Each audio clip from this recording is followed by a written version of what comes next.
Amanda Waller has had enough. Tired of gods in capes, rewriting the rules and tearing the world apart in the name of justice, she launches her final solution.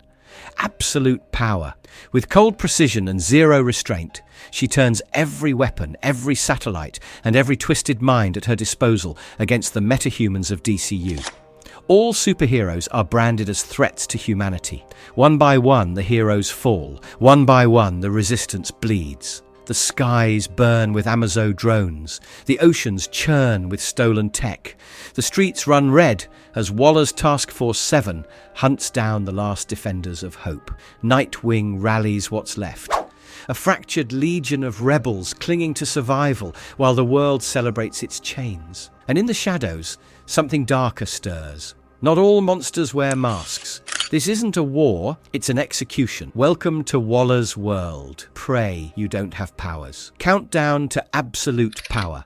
Suicide Squad Dream Team Chapter 1. Aboard the USS Collins in international waters, Harley Quinn groaned awake, finding herself strapped to a chair. She yelled out in confusion, and Amanda Waller stood before her and a lineup of other detained individuals, including Bizarro 2, Black Alice, Clock King, Deadeye, and Dreamer. Waller introduced herself, asserting that the terms of Harley's community service had changed. She now answered directly to Waller. Harley protested, claiming she hadn't done anything wrong this time, but Waller made it clear they were now all members of Task Force XX, operating off the books as covert operatives for the US government. Waller explained their mission involved the island nation of Gamora, which had highly advanced weapons and defense systems now believed to be under the control of unidentified insurgents. A slideshow displayed Henry Bendix, the previous president, who had turned the country into a dictatorship through mass-produced metahumans.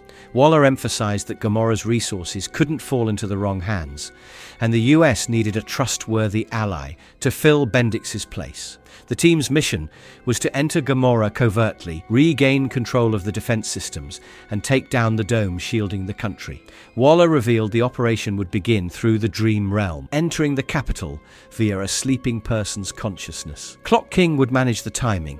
Dreamer, bound and irritated, responded bluntly, "Bite me." In a flashback to Belle Rave earlier, Dreamer confronted Waller after uncovering damning information about a US senator named Gravenport abusing children. Furious, Dreamer slammed down a thumb drive. Waller admitted knowing, but argued arresting him would be pointless, as he'd just be replaced by someone worse. Dreamer called her complicit, but Waller defended her stance, saying progress sometimes came through leverage, not arrests. She urged Dreamer to use her precognitive powers for the greater good. Amanda Waller told Dreamer they were alike, both burdened with difficult decisions. Dreamer, however, insisted she was nothing like Waller, and only cooperating because Waller threatened her home. Waller warned that Dreamer wouldn't last long in this line of work with that mindset. When Waller asked if Dreamer wanted to hear her next assignment, Dreamer defiantly replied, "Get your own blackmail," and left to go to bed. Later, back aboard the USS Collins, Waller instructed Dreamer to bring the entire squad into the Dream Realm. Dreamer protested, saying her powers were still new and she barely understood dream travel. Waller insisted she'd manage and would remain in contact with her through Deadeye's telepathy. Dreamer shouted that she never agreed to this, prompting Waller to ask if she was refusing. Dreamer relented, warning nobody touches anything. Meanwhile, Harley whispered to Clock King,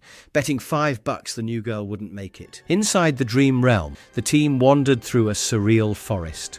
Dreamer explained that the realm connected to all sleeping beings, and that objects in dreams carried symbolic meaning. Harley asked about mirrors hanging in the trees. Dreamer said they symbolized reflection. Clock King found it fascinating that such symbols provided understanding of the future. He questioned Dreamer's accuracy in interpreting dreams. Bizarro mocked Clock King's skepticism and pointed out a bird. Clock King identified it as a rare, extinct Gamoran cuckoo dove, and Dreamer quickly agreed they should follow it. As they tracked the bird, they realized they were inside someone's dream. Bizarro scoffed that the person was dreaming about bird watching. Suddenly, the dream shifted. They were already in Gamora's capital. Amanda confirmed their safe arrival. Dreamer noticed something was wrong. The dreamer they were traveling through was dying. The host's body was lifeless. Deadeye cursed that Dreamer had turned the man's head into a revolving door, and 6 people traveling were way too many. Waller remained calm, saying they knew the risks. Dreamer, distressed, tried to help, but Deadeye urged her to keep moving. Dreamer shouted in anguish, "You need to be quiet," Black Alice snapped, yelling that Dreamer wasn't there to play hero. Clock King noted the time, 6:57 a.m., as Alice finally spoke. She ranted that they were just crooks, not even the real villains, just disposable tools for the powerful. Dreamer tried to protest, saying she didn't mean to cause harm. Alice yelled that they were whatever Amanda Waller wanted them to be. Bizarro disagreed, claiming he was a hero. Alice, furious, screamed at him, "No, you aren't." Enraged, Bizarro roared and smashed through a wall, yelling he would ruin Day. Deadeye sarcastically thanked Black Alice for triggering Bizarro. Clock King tried to rationalize, but Deadeye threatened him to stay silent. Dreamer, still shaken, ordered silence and told the team to focus on the mission. As Bizarro burst through the wall, she reminded them not to speak until the shield dome was down. Harley glanced at Dreamer beside the dead body and asked if it was her first. Dreamer quietly said no, recalling when she was 15 and found her mother dead in their yard. She admitted her choices contributed to her mum's death and called herself a coward. She swore to use her powers to protect others in her mother's memory. Harley asked if that was why she was here. Dreamer confessed Amanda was threatening her home, an alien refuge for peaceful beings. She explained that though her coming out as trans was controversial there, it was still home. She feared Amanda might expose the entire town of refugees, just to get what she wanted. Dreamer knew Waller would likely go through with it, but still hoped there was a chance to prevent it. Harley offered comfort and humor. Dreamer said she was supposed to stop bad things with her powers. Harley compared superheroing to bird watching. You show up, hope to catch the moment, and save who you can. Dreamer called it an awful analogy. Harley laughed, saying it was hard coming up with one on the spot. Dreamer admitted she was still adjusting to her powers and the dream realm bleeding into her conscious mind. She couldn't always interpret her visions, though her mum used to say dreams never failed, only interpretations did. Still, Dreamer blamed herself for not seeing this coming. As gunfire echoed from a mirror, she watched horrors unfold, innocents dying, Bizarro killing, Waller uncaring. Dreamer believed Waller didn't care who got hurt and only cared about winning. She began seeing fragmented visions, mayhem, pain, and death. Then, as realization struck, a mirror shattered violently around her. Dreamer screamed, "Death!" She saw the future, and all of it pointed to Waller. Suicide Squad Dream Team Chapter 2. At the Gamoran Military Operations Center, soldiers panicked as Bizarro smashed through them violently. Deadeye and Black Alice followed, dodging gunfire. Bizarro declared he was a hero, ruining the day as intended. Alice sarcastically agreed. Deadeye reminded her bullets were still bullets, and Alice realized these weren't insurgents, they were legitimate military. Deadeye said he didn't care, revealing they were sent under false pretenses, and that bloodshed was always part of the plan. Clock King, calm and detached, noted everything was going as anticipated. Clock King explained that Bizarro's destructive moral compass had been steered toward the shield's control center, thanks to Black Alice's cruel goading. He noted the door wouldn't hold for long, but didn't consider it important.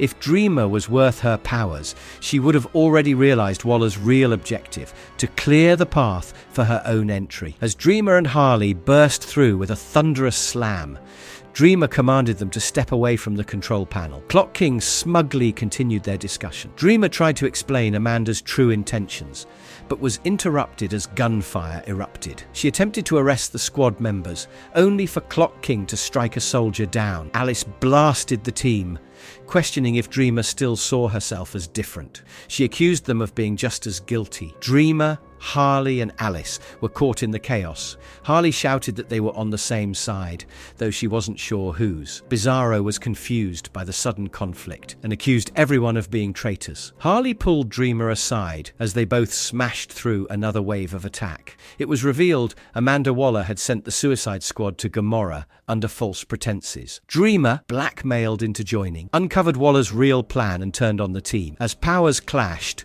Clock King observed calmly. Everything was going precisely as anticipated. Black Alice unleashed magical energy, while Dreamer and Harley stood ready as the battle escalated. Clock King ignored a warning and rushed toward an electrified control unit, causing an explosion. As he lowered the Gamoran defense shields, Dreamer yelled at him to stop.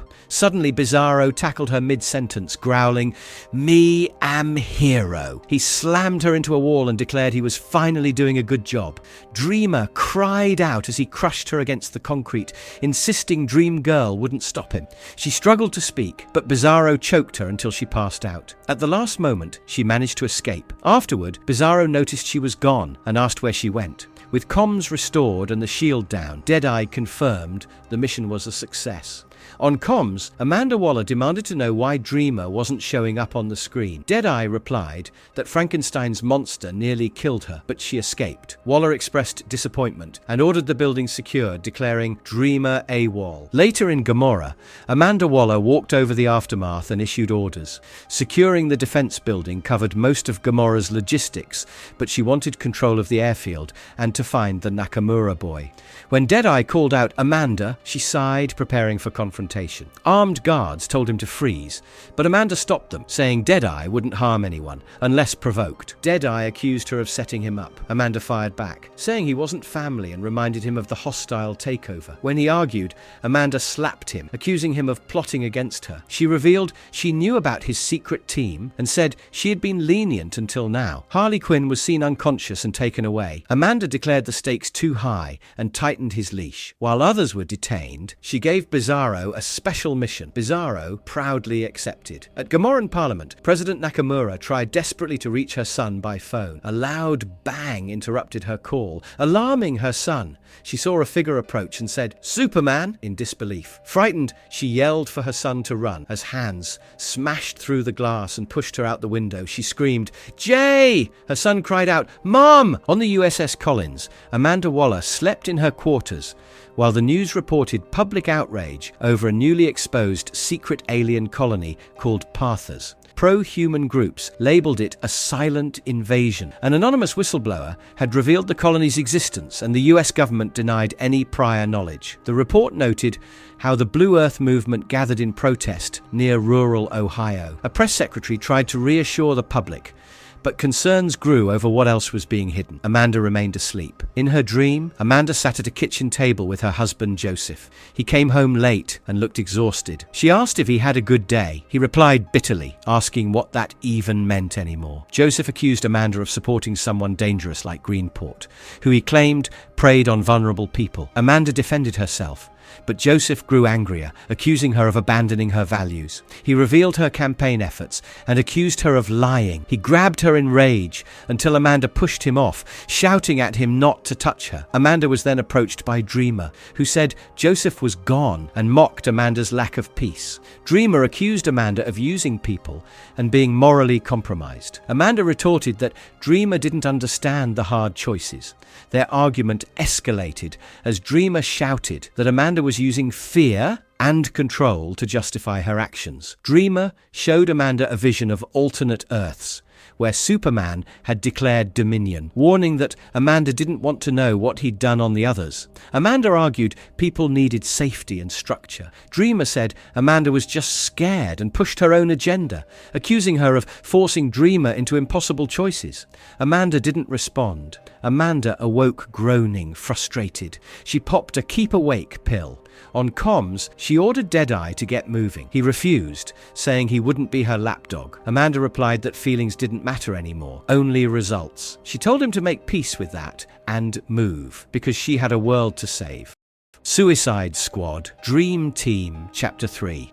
As rain poured down, the team drove through the night, while news about the Parthurs alien colony played across every channel. The broadcast reported how the classified information was leaked, leading to protests and calls for arrests and deportation. While some asked for transparency, others demanded harsher actions. Tensions rose in the van. Deadeye asked what the aliens were hiding. Harley mockingly asked if he thought it was alien treasure, then got serious. serious, stating they were only hiding from a racist mob. She added that Dreamer got off easy by staying alive. Clock King warned Harley that Waller's interest in Dreamer could mean a fate worse than death. He revealed that Dreamer had been working black ops under Waller long before joining the team, and that Waller had been assessing her through those missions. Dreamer's file showed her as a powerful hybrid with multiple psychic abilities, which made her a valuable and dangerous asset. Bizarro, sitting quietly, said Waller didn't need Dreamer because she already had him. He declared his loyalty and desire to be a hero. Alice pointed out that Waller clearly didn't care if Bizarro lived or died. Bizarro admitted he wasn't Superman and felt unwanted, but believed Waller gave him purpose. Deadeye told him Waller wasn't in the business of making heroes, but saving lives. Just then, Amanda Waller's voice came in. She had been listening all along. Speaking from the Gamoran Command Center, she stated her goal was to protect Earth, insisting she was the good guy. Deadeye called her a liar. Amanda didn't care. She just wanted Dreamer back. Back in the van, Deadeye joked about Amanda's lack of sleep. Waller emphasized Dreamer wasn't expendable and would fall in line eventually. Bizarro growled that Dreamer was a traitor but wouldn't kill her. The van suddenly crashed through a nail barricade and collided with two trucks in a fiery wreck. After the crash, the team stumbled out of the vehicle. Deadeye informed Amanda their comms were being blocked. As the group moved through the rain toward Parthurs, Amanda instructed them to keep their guard up, stating Dreamer was to be considered hostile and extremely dangerous. They passed abandoned protest vehicles decorated with flags and anti-alien symbols. In Parthurs, the team found unconscious bodies scattered across the ground. Clock King confirmed they were alive, just asleep. A terrified protester ran toward them, yelling that they were everywhere, before being yanked away by a glowing force. Others were picked off, vanishing mid-plea. Dreamer's power manifested through the dream realm. Deadeye sensed her presence among the bodies, but she vanished. One by one, figures were taken. Harley realized Dreamer was using the bodies to teleport. Clock King corrected her. She was using their dreams. As dream projections swarmed, the team found themselves surrounded. They confronted Dreamer. Clock King told her not to resist. Dreamer, cloaked in shadows, declared the people of Parthurs were refugees, not enemies. She accused Amanda of provoking the crisis. Harley pushed back, arguing the team couldn't disobey orders without consequences.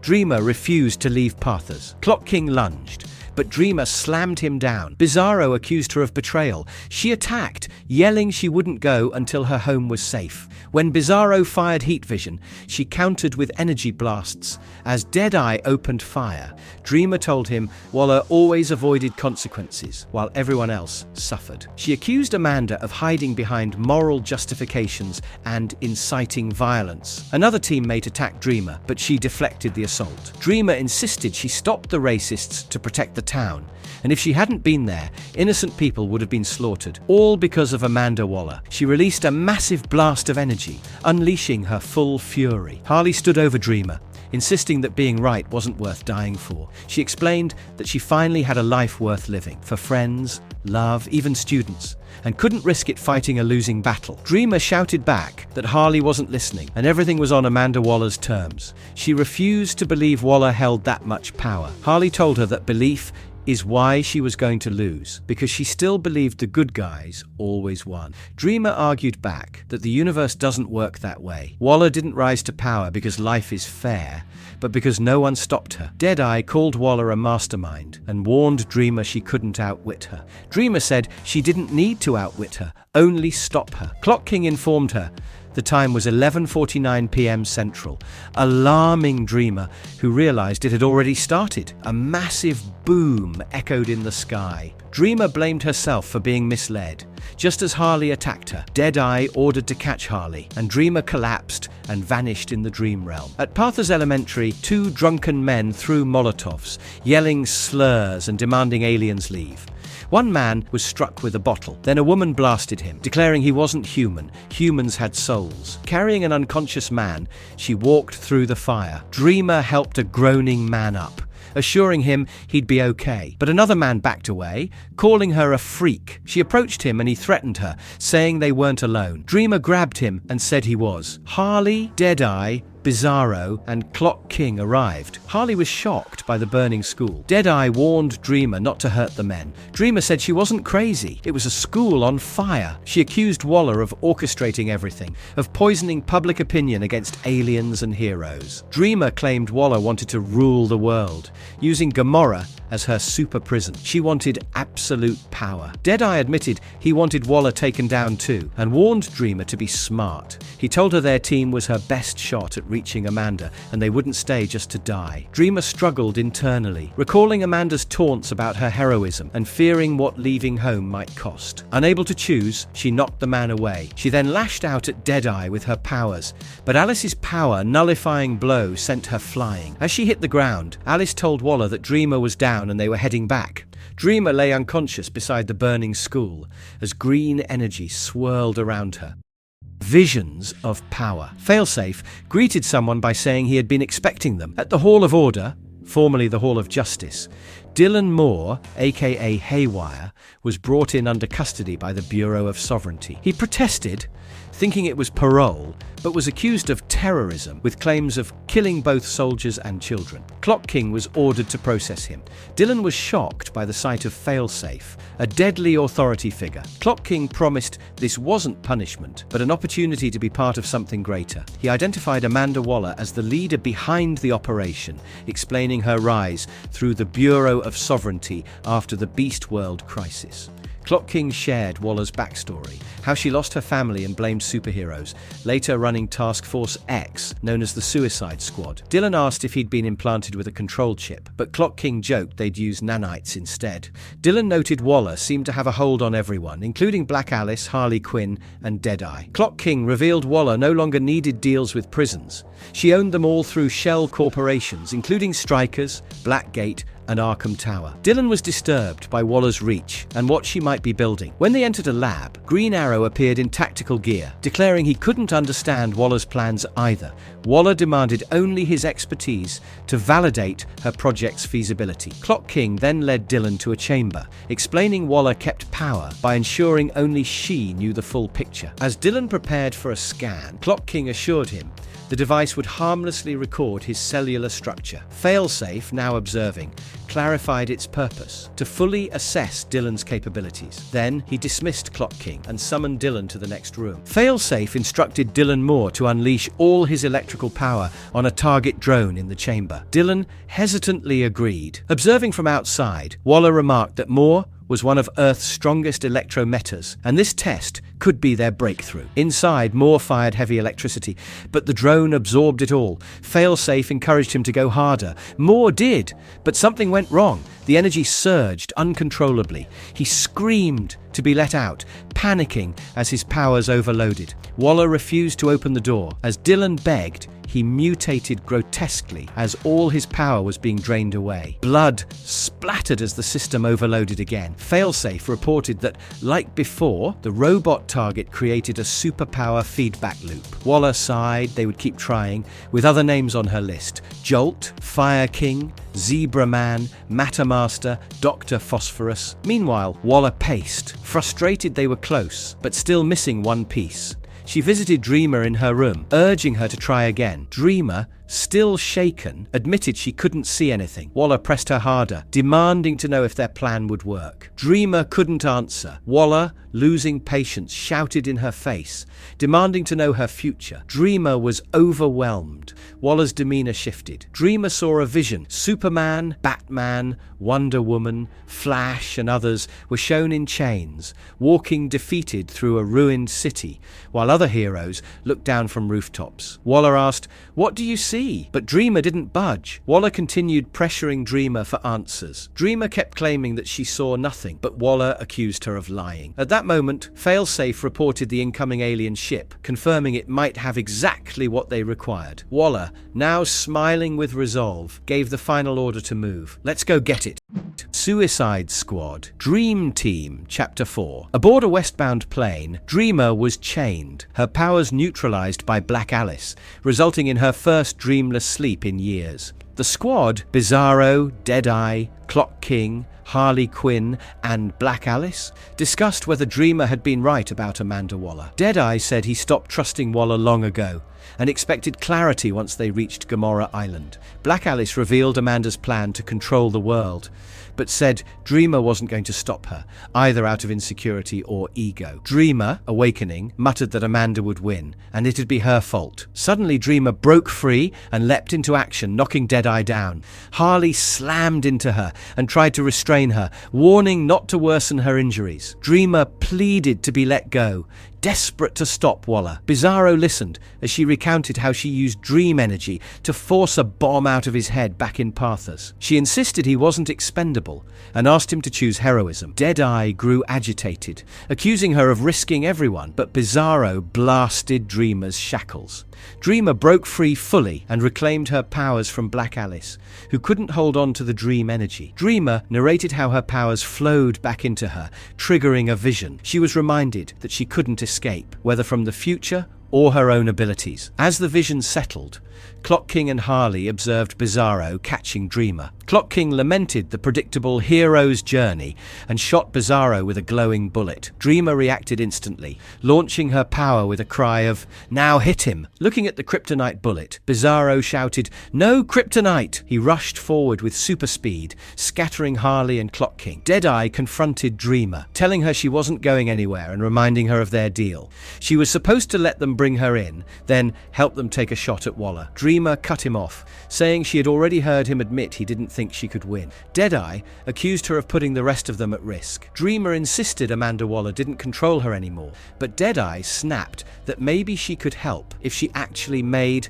and followed a plan. He warned that Waller would detonate the bomb in her skull. Dreamer replied that her bomb had already gone off. She then broke free of her restraints, shouted for Bizarro to catch the others, and activated one of her glowing energy ropes. She used it to destroy the rear of the plane, causing everyone to be sucked out. Meanwhile, on the island nation of Gamora, now Amanda Waller's base, Waller demanded a response over comms. Furious and exhausted, she threatened to punish someone at random. But as she looked up and saw something alarming in the sky, she cursed. The plane was plummeting toward them. Inside, Dreamer worked a control panel, acknowledging her dreams weren't always right, but she was certain about one thing. Waller and her forces would bring untold suffering, starting with the prison she was building. As the building began to empty, Dreamer saw her opportunity. She ejected from the aircraft and hurtled down fast. She took full responsibility for letting Waller have Gamora, and now she had to stop her, even if it only slowed her down, even if it killed her. The plane crashed, erupting in a massive explosion. As Dreamer fell unconscious through the sky, Bizarro swooped in just in time and caught her before she hit the flames. She looked up at him, stunned, and whispered, "My hero." Suddenly, the nanobots implanted in Bizarro's head exploded with a loud crack. Screaming in pain, he cried, "Bizarro, always ruin!" and lost his grip, dropping Dreamer. Both plummeted from the sky. Later, in the burning wreckage, Dreamer opened her eyes and slowly sat up. She spotted Bizarro's bloodied body, lying still among the rubble. Rising to her feet with resolve, she faced the flames. In her office, Amanda Waller watched grimly. Dreamer kicked open the door, shouting Waller's name. Waller, calm and dismissive, continued a phone call, ordering the jungle cleared for prison construction. She said the delays were because of one rampaging teenager. Addressing Dreamer directly, Waller downplayed her impact, though she acknowledged the body count in Parthurs. She introduced Deadshot, praising his marksmanship, especially with large targets. Dreamer warned her she wasn't making herself any less tempting to kill. Waller explained that was the point. Heroes don't get things done by playing nice. Waller rationalized her methods, saying good people must sometimes allow bad things. Dreamer snapped, calling her psychotic and accusing her of abusing power and harming innocents. Waller admitted it freely and asked why she shouldn't, given what she had endured to reach her position. She said she could finally make the world better. Heroism, she argued, meant doing whatever it took to save the future, even at the expense of yourself. Do you understand? Dreamer replied, "Yes, I understand." Dreamer then struck Deadshot with an energy blast and punched Waller in the face. Waller fired a gun, but Dreamer dodged the shots, shouting she was done taking orders. As Waller tried to use her family as leverage, Dreamer screamed, "You stay away from my family!" and hurled her through a glass window. As Waller fell, she accused Dreamer of killing her parents. Dreamer then heard a beeping sound from the computer. She stared at it, confused at first, unsure what it meant. Dreamer found Task Force 7 documents on Waller's desk. One file revealed that her parents, Paul and Maeve Nall, had been recaptured after her own arrest and sedated. Waller had upgraded X311 nanite explosive devices injected into their spines. These devices were linked to Waller's heart monitor. If it failed to detect her vital signs, or if she chose to trigger it remotely, the explosives would detonate, killing them. Dreamer read this and realized the full extent of what she had done. As Dreamer opened her eyes, she came out of the dream filled with the crushing weight of defeat. Nothing had happened. Waller was still alive. She felt all her courage vanish. Realizing Waller had already won, Waller offered her a file and told her to take it. Dreamer, disillusioned, thought she never should have gotten involved, but she only wanted to be a hero. Waller said, "Welcome to the Suicide Squad." Dreamer, angry and heartbroken, replied, "I hate you." As she walked away, she wondered, now what am I instead? Superman, House of Brainiac finale. Inside the hive mind of Brainiac 13, Lex and Lena Luthor launched a full-scale assault, attempting to dismantle the AI from within. Meanwhile, outside in the physical realm, the Superman family joined forces with Lobo, clashing with Brainiac's altered forms, and the members of his family still under his mental control. The struggle was chaotic, with multiple fronts erupting simultaneously. But the true breakthrough came when the Luthors managed to bypass the digital defenses and reach Brainiac's central core. Once they arrived, Lex announced his plan to directly interface with the system and wipe out Brainiac's accumulated knowledge, which would effectively neutralize the AI by stripping it of its intellectual superiority. Lena, however, objected, warning that Brainiac's 12th level intelligence could overwhelm him. She volunteered to take his place, believing she had a better chance of surviving the mental onslaught. Lex refused her offer, unwilling to risk her life. Lex proceeded with his plan and began successfully deleting Brainiac's vast reserves of knowledge. As his intelligence rapidly deteriorated, the AI's manifested forms began to collapse. This severed his psychic hold over his enslaved family members in the real world. In the hive mind, Lena regained consciousness and disconnected both herself and Lex from the network. Simultaneously, Brainiac's massive ship began to self-destruct. With time running out, the Superman family initiated a full evacuation. Lobo assisted by compressing the already miniaturized bottled cities even further, making them easier to transport. As the vessel deteriorated, Brainiac's own family fled, abandoning him to his fate. Now incapable of managing the emotions flooding his mind, Brainiac panicked. Desperate and cognitively crippled, he pleaded with Superman to help him preserve what little remained of Colu. Superman agreed to save what he could.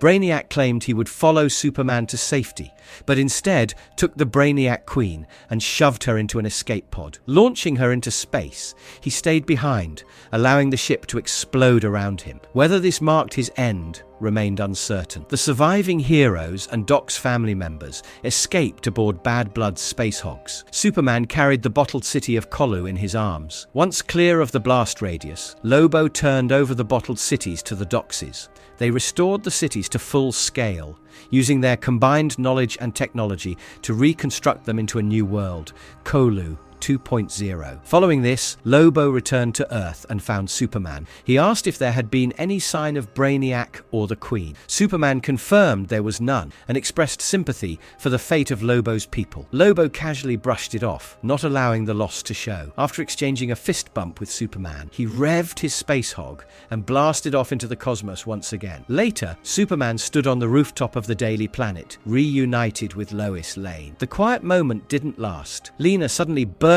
through the fire escape, dragging a weary Lex behind her. She told Superman that an emergency was underway. Superman, calm and smiling, told her it could wait. Turning to Lex, he said that after everything they had been through, Lex had finally proven that he had changed for the better. He told Lex he was proud of him and extended his hand for a handshake. Lex didn't accept it. Instead, he looked at Superman and asked a question that hung heavily in the air. Who is Lex Luthor? Elsewhere, deep in the fiery pits of hell, Doomsday pounded his fists against the infernal gate to Earth. Each blow echoed with growing intensity until at last cracks began to form in the wall. Something was coming.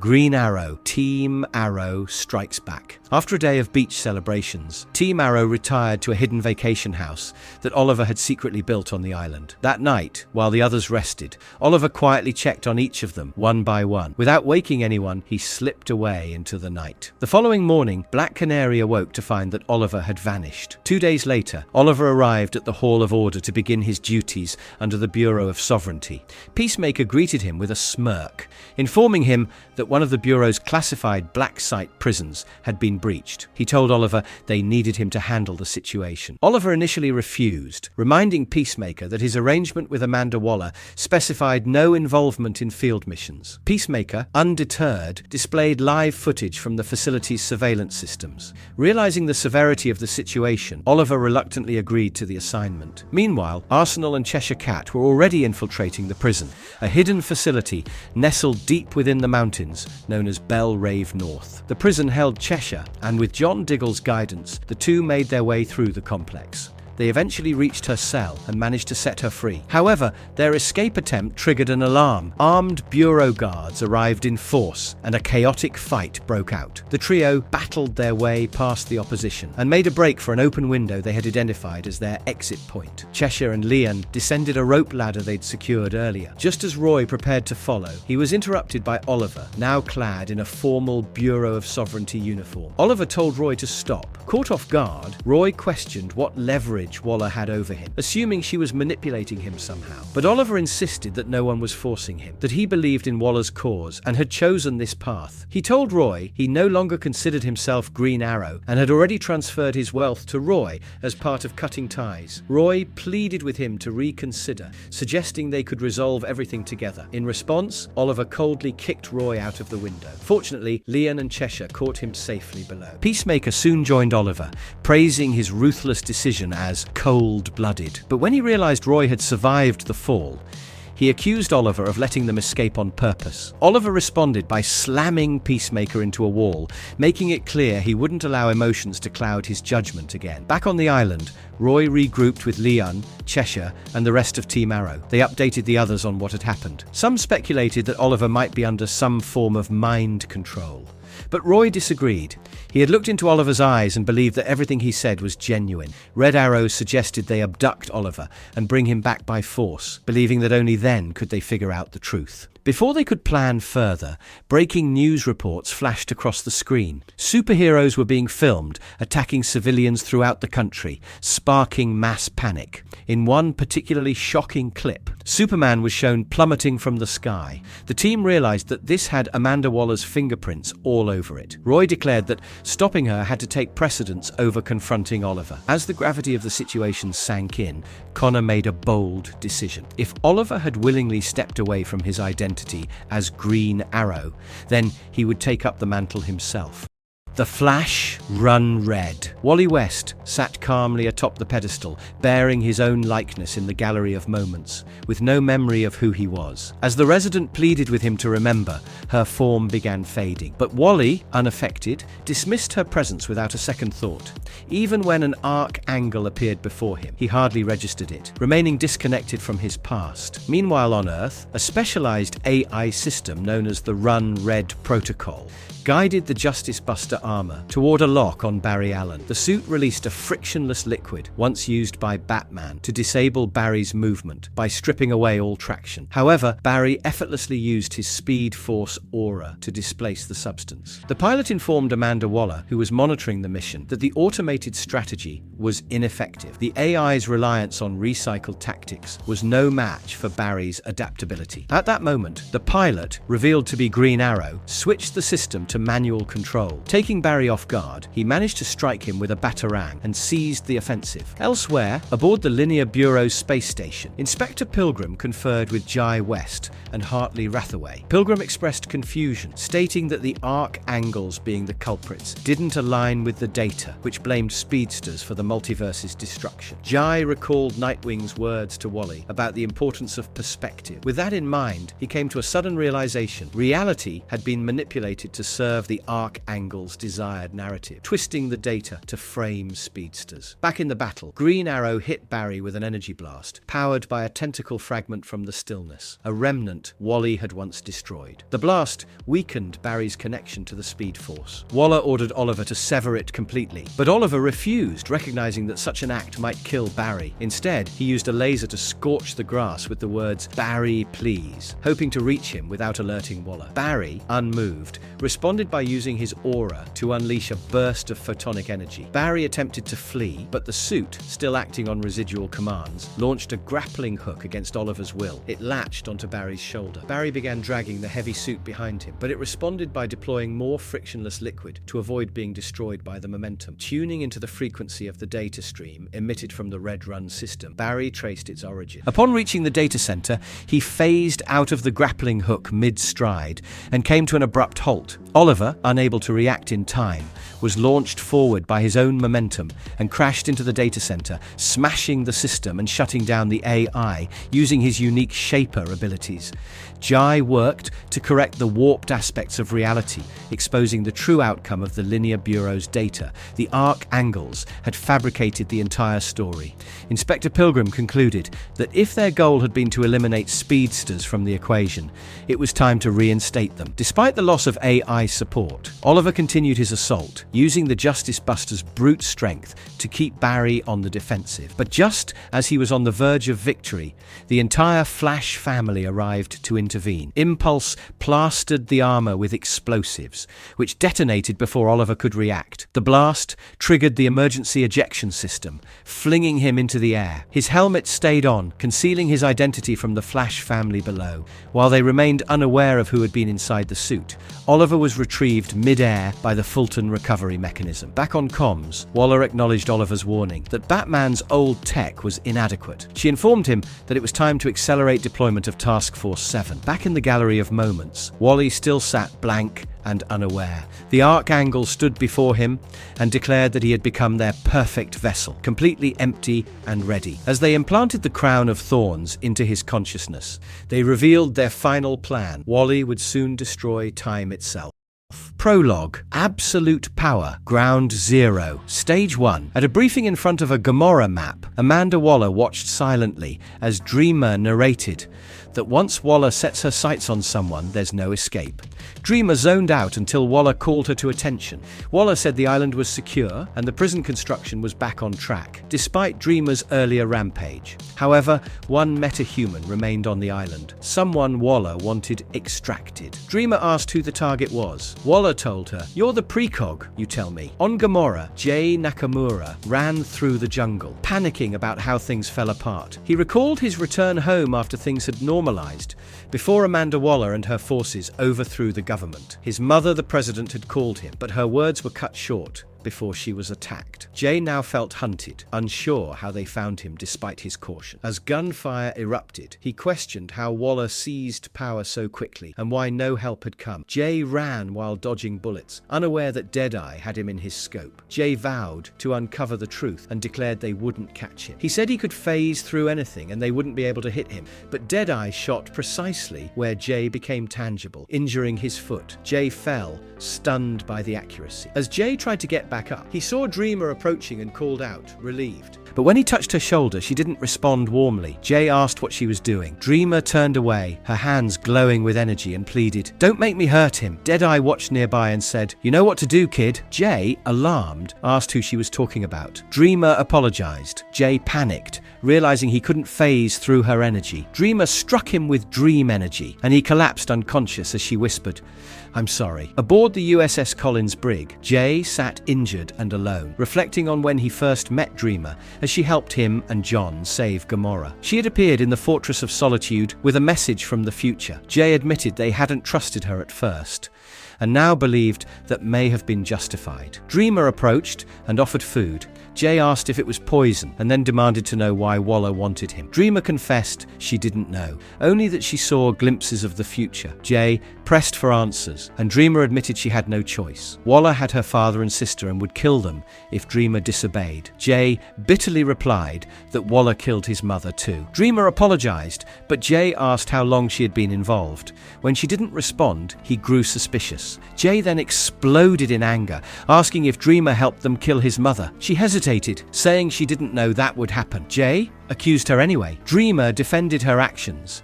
saying her family was also threatened, but Jay lashed out, saying she chose her own over his. He called her selfish and swore to make her pay. As she walked away, Jay yelled that she was no hero. Dreamer, now alone, thought to herself that Waller used her too, and that if anything happened to Waller, her family would die, but she wasn't ready to be a hero, not yet.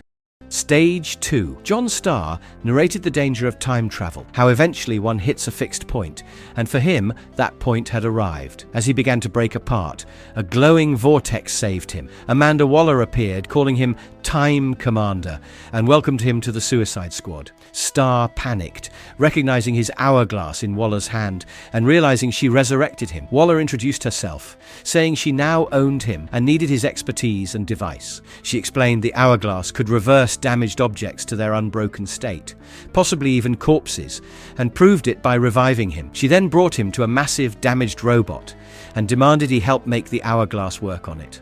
Waller revealed the robot was Failsafe, a backup built by Batman in case he turned dark. It took the entire Bat family to stop Failsafe when it went rogue. Waller wanted Starr to reverse the damage. Starr agreed outwardly, but remained suspicious, knowing Waller couldn't be trusted. He accessed her toolbox and found gear from Kronos, Rip Hunter, and Carter Nichols. For 2 hours, he reprogrammed the hourglass and spent 5 days pretending to work, while secretly using the device to glimpse Waller's future. Starr saw her plans for an Uber Batman and realized the scale of her ambitions. Horrified, he told himself he could still change things, but after seeing what she was capable of, he knew escape was the only option. He requested special supplies, then tricked a guard, who insisted on no hourglasses, into escorting him. Starr zapped the guard with a disguised tool, began assembling his escape device, and fought him off while building under pressure. As he completed the device, another operative damaged the flux membrane. Starr managed to grab the part and fled while it charged. Pursued and under fire, he activated the time jump and vanished. He arrived in what he thought was 1312 Arizona, but it was a containment cell. Monitors showed Waller and his past self discussing Failsafe. Waller explained she had chronal routers set across the base. He could only time travel to the current location. With 5 days of observation behind him, she ordered him to apply what he learned immediately. Starr used the hourglass on Failsafe, reviving the robot. He thought Waller was always 2 steps ahead, and she proved it. When Starr asked if he could go free, Waller smiled and told him his work was just beginning. She needed 6 more Amazo robots, fixed just like Failsafe. Stage 3. In deep space, a spaceship containing the Brainiac Queen escaped an explosion, traveled through a wormhole, and crash-landed on Earth in an icy region. Amanda Waller and her agents arrived, with Waller asking what they had found. The Brainiac Queen emerged from the wreckage, prompting Waller to note that it wasn't what she had expected. Failsafe confirmed it was Brainiac technology. He stated the escape had drained most of its power, but his scans still detected life within the cores. He noted the AI drives were all dark, calling it a blank slate. Peacemaker reported that Superman had returned to Metropolis, along with all those previously taken by Brainiac. Waller found it curious that Brainiac was no longer active, yet this entity remained. She ordered the Brainiac Queen taken to the lab before Superman could learn of it. At a farmhouse, the Brainiac Queen, now in a smaller humanoid form, awoke and wandered into the kitchen. Waller greeted her with calm words and offered pancakes. The girl hissed, defensive. Waller reassured her,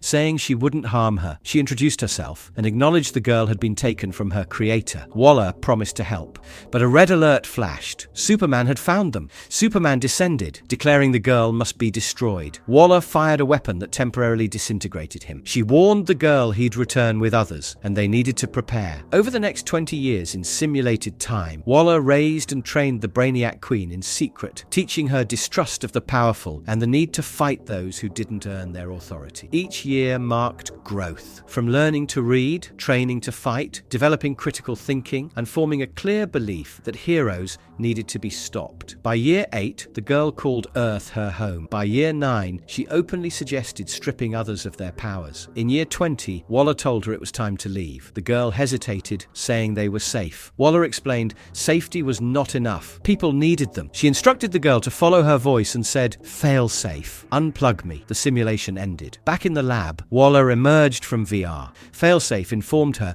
20 hours had passed in real time, 20 years within the sanctuary. He warned the process might have strained her mind.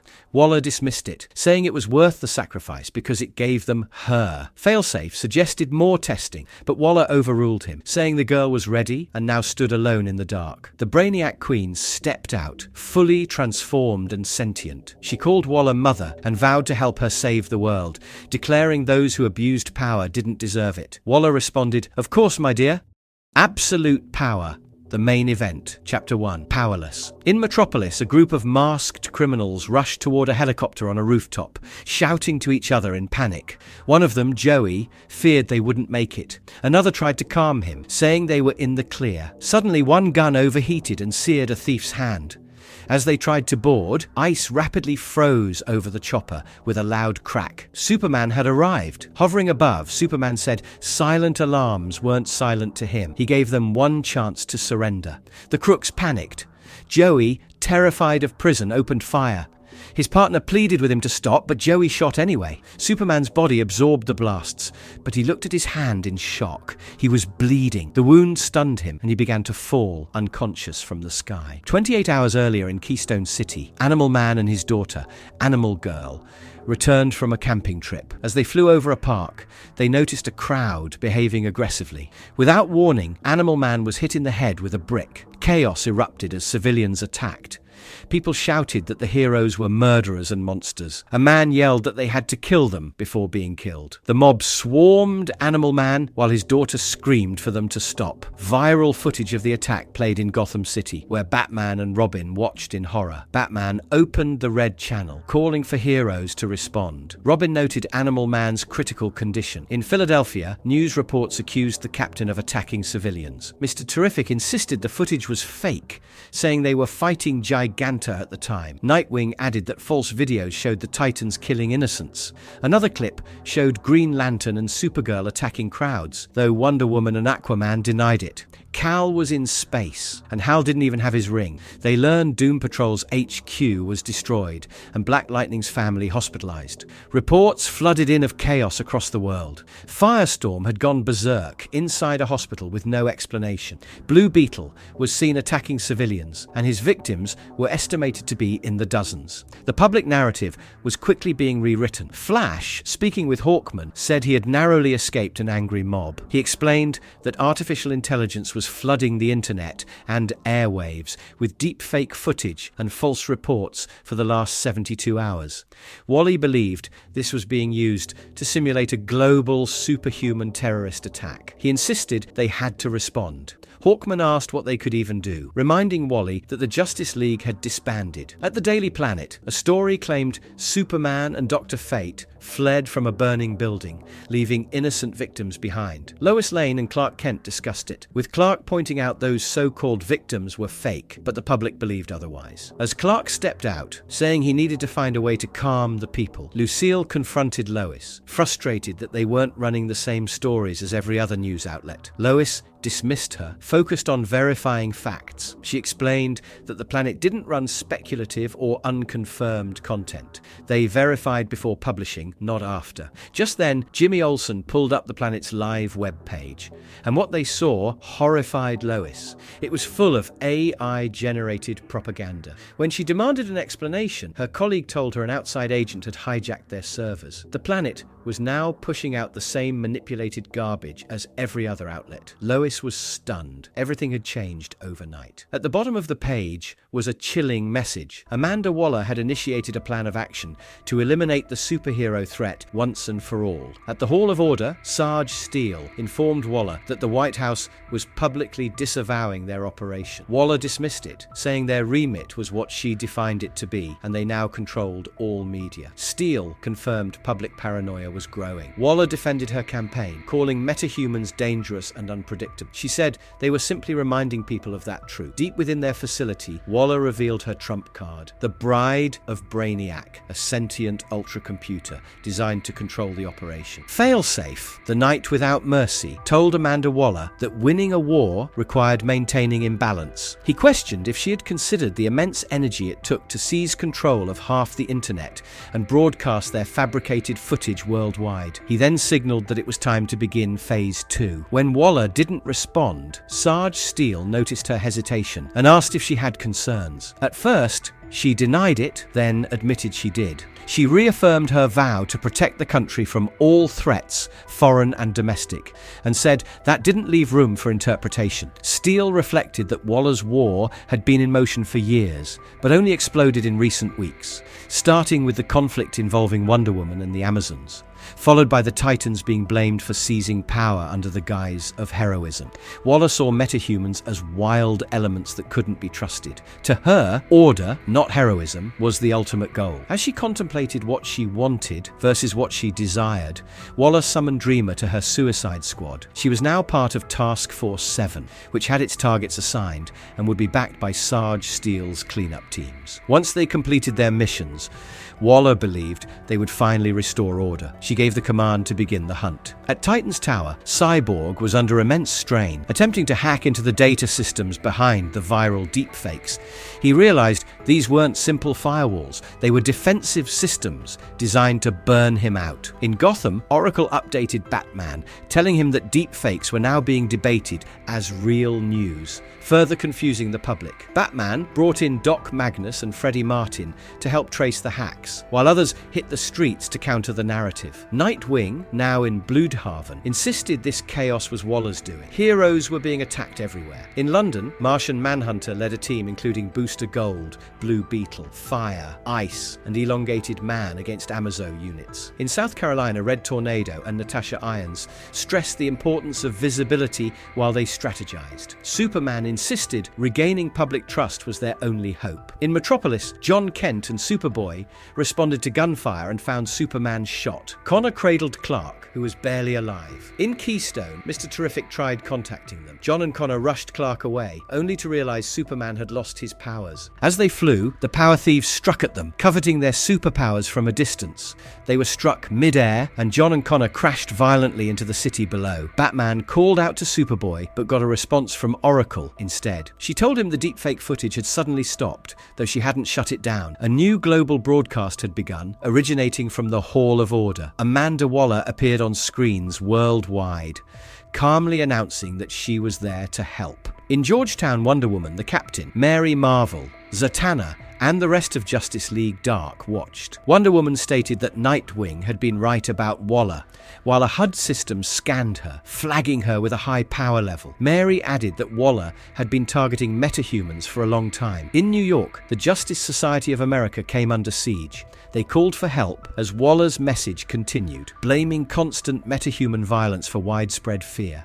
She declared that the US Bureau of Sovereignty was launching a global directive. Due to the recent superhuman attacks that had taken many lives, she had dispatched a task force to eliminate the threat permanently. In Maine, Aquaman, Tempest, and the Doom Patrol were shown under similar attack. Batman, with Damian by his side, realized Waller would never be this public unless she already believed she'd won. He was shaken by what he had overlooked. A sudden explosion erupted around them. In Central City, the Flash family was overwhelmed. Batman received their distress call and realized the deepfake hack had been a ruse to draw every hero into the open. He admitted he had made a major miscalculation. Waller wasn't playing chess. Massive armored figures began advancing across cities. "She's rolling tanks!" someone cried. These were Amazo units created by John Starr. The units stormed through civilians, extracted powers from metahumans, drained tech-based weapons, and neutralized magic. Constantine ordered the Spectre to attack, but the Spectre didn't respond. Constantine stood stunned, whispering his name, confused and powerless. Wonder Woman bloodied and battered, alerted Batman that the power thief was Amazo. A cybernetic Amazo was draining her powers using golden energy beams. Another Amazo clarified that they were plural, linked through Failsafe into an all-seeing hive mind. In the background, the captain struggled to rise. Elsewhere, more heroes were attacked. Black Lightning cried out in pain as he was struck. Batman and Black Canary realized this wasn't a series of isolated events. It was a coordinated blitzkrieg. Batman and Damian attempted to regroup. Batman ordered all heroes who could escape to retreat. An Amazo struck Jon Kent in the chest with a laser blast. Batman opened a private channel, hoping Waller didn't know about it, but a voice interrupted, revealing Failsafe had already intercepted the frequency. Batman called for Green Arrow, asking if he was injured. Green Arrow calmly responded, saying he now stood on the right side of history. He said he'd been warning heroes for years that humanity resented being looked down on by metahumans. While heroes tackled disasters, they failed to address society's root issues. He declared himself part of Team Waller and warned Batman, "We're coming for you."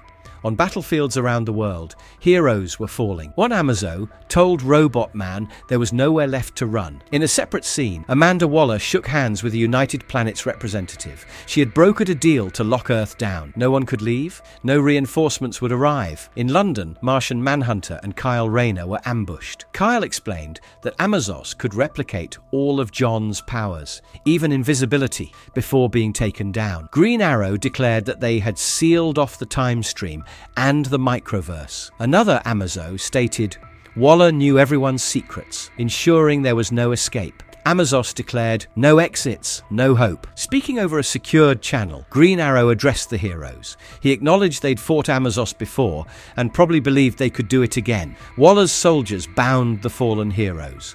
Green Arrow said the belief that destroying the Amazos could restore powers was outdated. "Those are the old rules," he said. Failsafe and Queen Brainiac had helped design the new Amazos. Failsafe called it new technology. Powers taken were irretrievable. There was no return mechanism. Jon Kent cried for his wounded, powerless father as Superman was dragged away. Wonder Woman lay bleeding. Green Arrow told Superman, "Your powers are never coming back." The blitzkrieg had begun. In pitch black, someone asked, "Where am I?" They couldn't feel their arms or legs. "Why is it so cold?" the voice wondered. Who am I?" It was Jon Kent, Superboy, strapped to a machine, pierced with tubes and completely disoriented. He no longer remembered who he was. Batman, brick by brick. After the devastating assault by Task Force 7, most of the world's superheroes were left powerless and scattered across the globe. Despite their weakened state, a quiet resistance was beginning to form in the shadows, opposing Amanda Waller's growing control. Batman made his way into the abandoned Titan's tower, searching for Cyborg, believing Victor was the only one capable of combating the increasingly advanced technology now being deployed by the Bureau of Sovereignty. When he found Cyborg, the situation was dire. While attempting to hack into Waller's systems, Cyborg had been infected with a malicious virus. To resist it, he was pulling enormous energy from the power grid, making his location obvious to anyone monitoring electrical output. Batman understood it was only a matter of time before Waller dispatched someone to retrieve him. He asked if Victor had uncovered anything useful before being compromised. Cyborg managed to inform him that Waller possessed a mother box hidden somewhere to the south of Gamora. Their conversation was cut short as Paradise Lost, a member of Task Force 7 infused with Wonder Woman's powers, smashed into the tower and launched a sudden attack. During the battle, Batman observed that Paradise Lost spoke in an unusually old-fashioned dialect, reminiscent of 19th century English. This speech pattern stood in sharp contrast to Failsafe, leading Batman to reconsider his theory that Failsafe had programmed or directly controlled Task Force 7. The difference implied that Failsafe's influence might be more indirect than he previously thought. Though Batman fought to protect Victor, he was quickly outmatched. Paradise Lost proved too powerful and incapacitated him with ease. Before any further damage could be done, Failsafe ordered Paradise Lost to withdraw, and they departed, taking Cyborg with them. Wounded and alone, Batman managed to slip away. Shortly after, Barry Allen arrived. Now the only speedster who retained his abilities, Barry had become the hero's sole reliable line of communication. He delivered a message from Wonder Woman, who wanted to know if Cyborg was safe. Batman informed him that Victor had been taken, but not before discovering the location of Waller's energy source. Barry said he planned to enlist Catwoman to help recover it.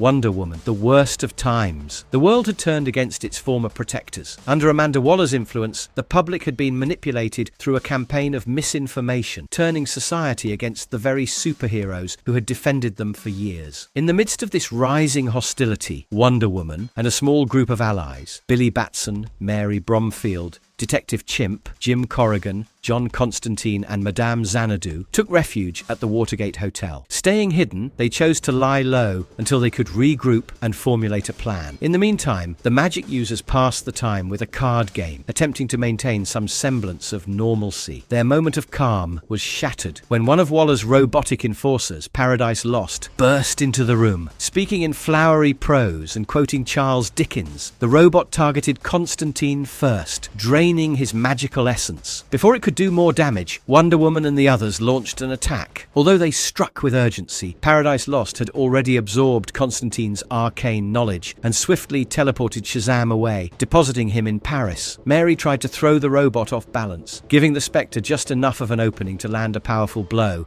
that sent the machine crashing across the room. Detective Chimp wondered aloud why the robot spoke in such poetic language. Madame Xanadu, however, declined to probe deeper, fearing that Constantine's corrupted magic, now inside the robot, could compromise her. Wonder Woman cautioned the Spectre to avoid direct contact with the machine, but her warning came too late. Paradise Lost used its newly acquired powers to overwhelm and subdue him. Mary launched a high-speed aerial assault, only for Wonder Woman to lasso her mid-air and pull her back, urging caution. She explained that the robot had already consumed Xanadu's magic and was growing stronger. Wonder Woman instructed Mary to flee with Detective Chimp while she held their enemy's attention. Despite her skill and determination, the robot's accumulated powers proved too much. It intercepted Mary and Bobo before they could escape. Just as defeat loomed, help arrived. Shazam returned. Working together, he and Mary struck Paradise Lost with a bolt of magical lightning. Knowing the robot would try to seize Billy's power next, Wonder Woman shouted for Mary to escape with him. As the fight continued, the robot redirected its focus, drawing out the magic that gave Detective Chimp his intelligence, leaving him little more than an ordinary primate. Alone, Wonder Woman was soon overpowered. The robot began draining her abilities as well. But in a final unexpected act, the now depowered Bobo, acting on instinct, lunged at the robot. The sudden primal attack distracted Paradise Lost just long enough for Wonder Woman to slip away, barely escaping with her life.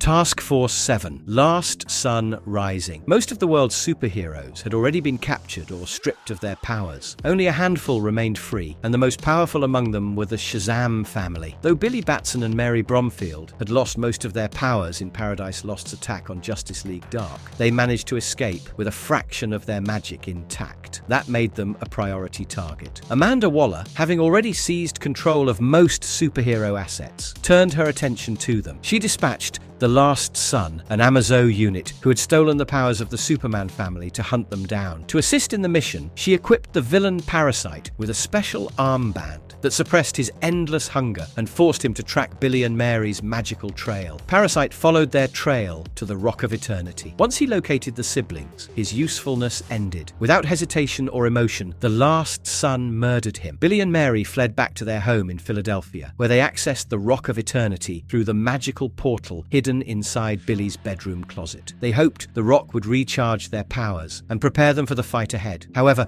the gods who granted them their magic refused to intervene. They claimed the conflict unfolding was a mortal one, and the divine had no place in such matters. Desperate for an edge, Billy and Mary sneaked into the Chamber of Souvenirs, now guarded by Mr. Dinosaur, in search of a weapon. Mr. Dinosaur admitted he had just the right relic in mind, but wouldn't release it unless they completed the necessary bureaucratic paperwork first. Before they could respond, the wall exploded. Last Sun had arrived. Mr. Dinosaur bravely tried to buy time, confronting the android to protect the kids. Billy and Mary sprinted toward the portal. Last Sun quickly overwhelmed the dinosaur and pressed deeper into the chamber. Suddenly, Black Adam appeared, ready to defend the Rock of Eternity. A brutal fight erupted between him and Last Sun. During the battle, the android noticed Parasite's corpse and began to glitch. He clutched his head and cried out in pain, saying that he hurts. Black Adam told him that by stealing Superman's powers, Last Sun had also absorbed his moral core. The guilt he now felt wasn't a bug.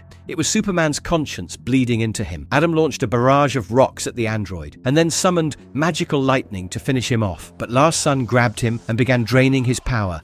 Adam screamed in pain as his strength was siphoned. Last Son, visibly affected, apologized. He acknowledged his conscience, but insisted the mission must be completed for the greater good. Watching this unfold, Mary pleaded with Billy to help Adam. Billy hesitated, but ultimately agreed. He rushed forward and distracted Last Son, giving Mary the opening she needed. As Last Son moved toward Billy, Mary knocked over a massive stack of shelves onto the android. Billy summoned the lightning, bringing it down on both himself and Last Son in an effort to damage the machine. Sometime later, on Earth, Steve Trevor received orders to report to Gamora and assist the Bureau of Sovereignty. Upon arrival, he was greeted by Last Son, unscathed from the earlier fight. The android escorted Trevor through a heavily fortified prison facility. Inside, Steve saw the once mighty heroes now imprisoned, including Billy, Mary, and Black Adam. As he walked, Steve reflected grimly on how far things had spiraled. Amanda Waller had completely lost control, or perhaps she now held too much of it. Foreign nations were protesting the detention of their metahumans. Civilians around the globe were panicked and paranoid. Economies were collapsing under the strain of escalating instability. Steve feared Waller wouldn't stop here. Soon, she might begin arresting scientists, activists, or political figures who dared question her authority. Finally, he was brought to Sarge Steele's office. Steele greeted him smugly, declaring that Trevor now worked under his command. Steve didn't reply aloud, but silently thought to himself, "The hell I do."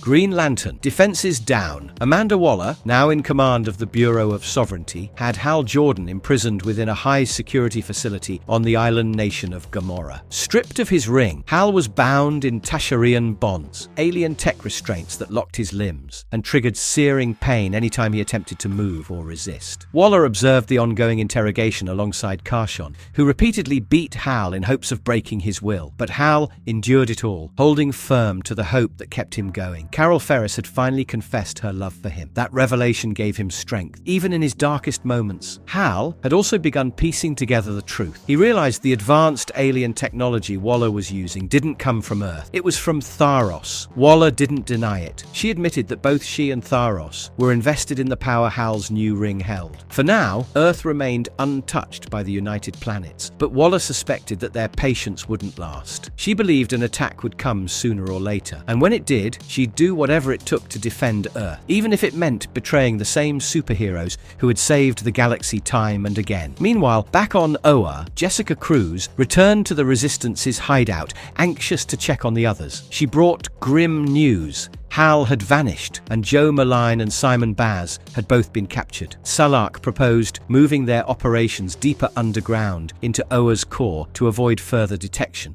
But Jessica wasn't convinced it would help. Tharos had already replaced several United Planets ambassadors with Durlan infiltrators. Now, nowhere felt truly safe. Kyle Rayner added that he'd sensed strange shifts in the emotional spectrum, further hinting that a much larger conflict was brewing. Elsewhere in space, Sinestro arrived back at New Korugar, only to find devastation. One of his cities lay in ruins, and his people were gone. The fear that had once driven him had given way to blinding rage. Sinestro swore he would have vengeance on whoever had done this. On Earth, in Battery Park, the Justice Society of America found themselves under siege by Waller's robotic enforcers. These machines had already stolen powers from several members, making them even more dangerous. Alan Scott, however, reached deep into his bond with the Starheart and managed to reclaim some of the energy that had been taken from him by a robot named Jadestone. With this renewed power, he created a massive energy burst, distracting the attackers long enough for his teammates to escape.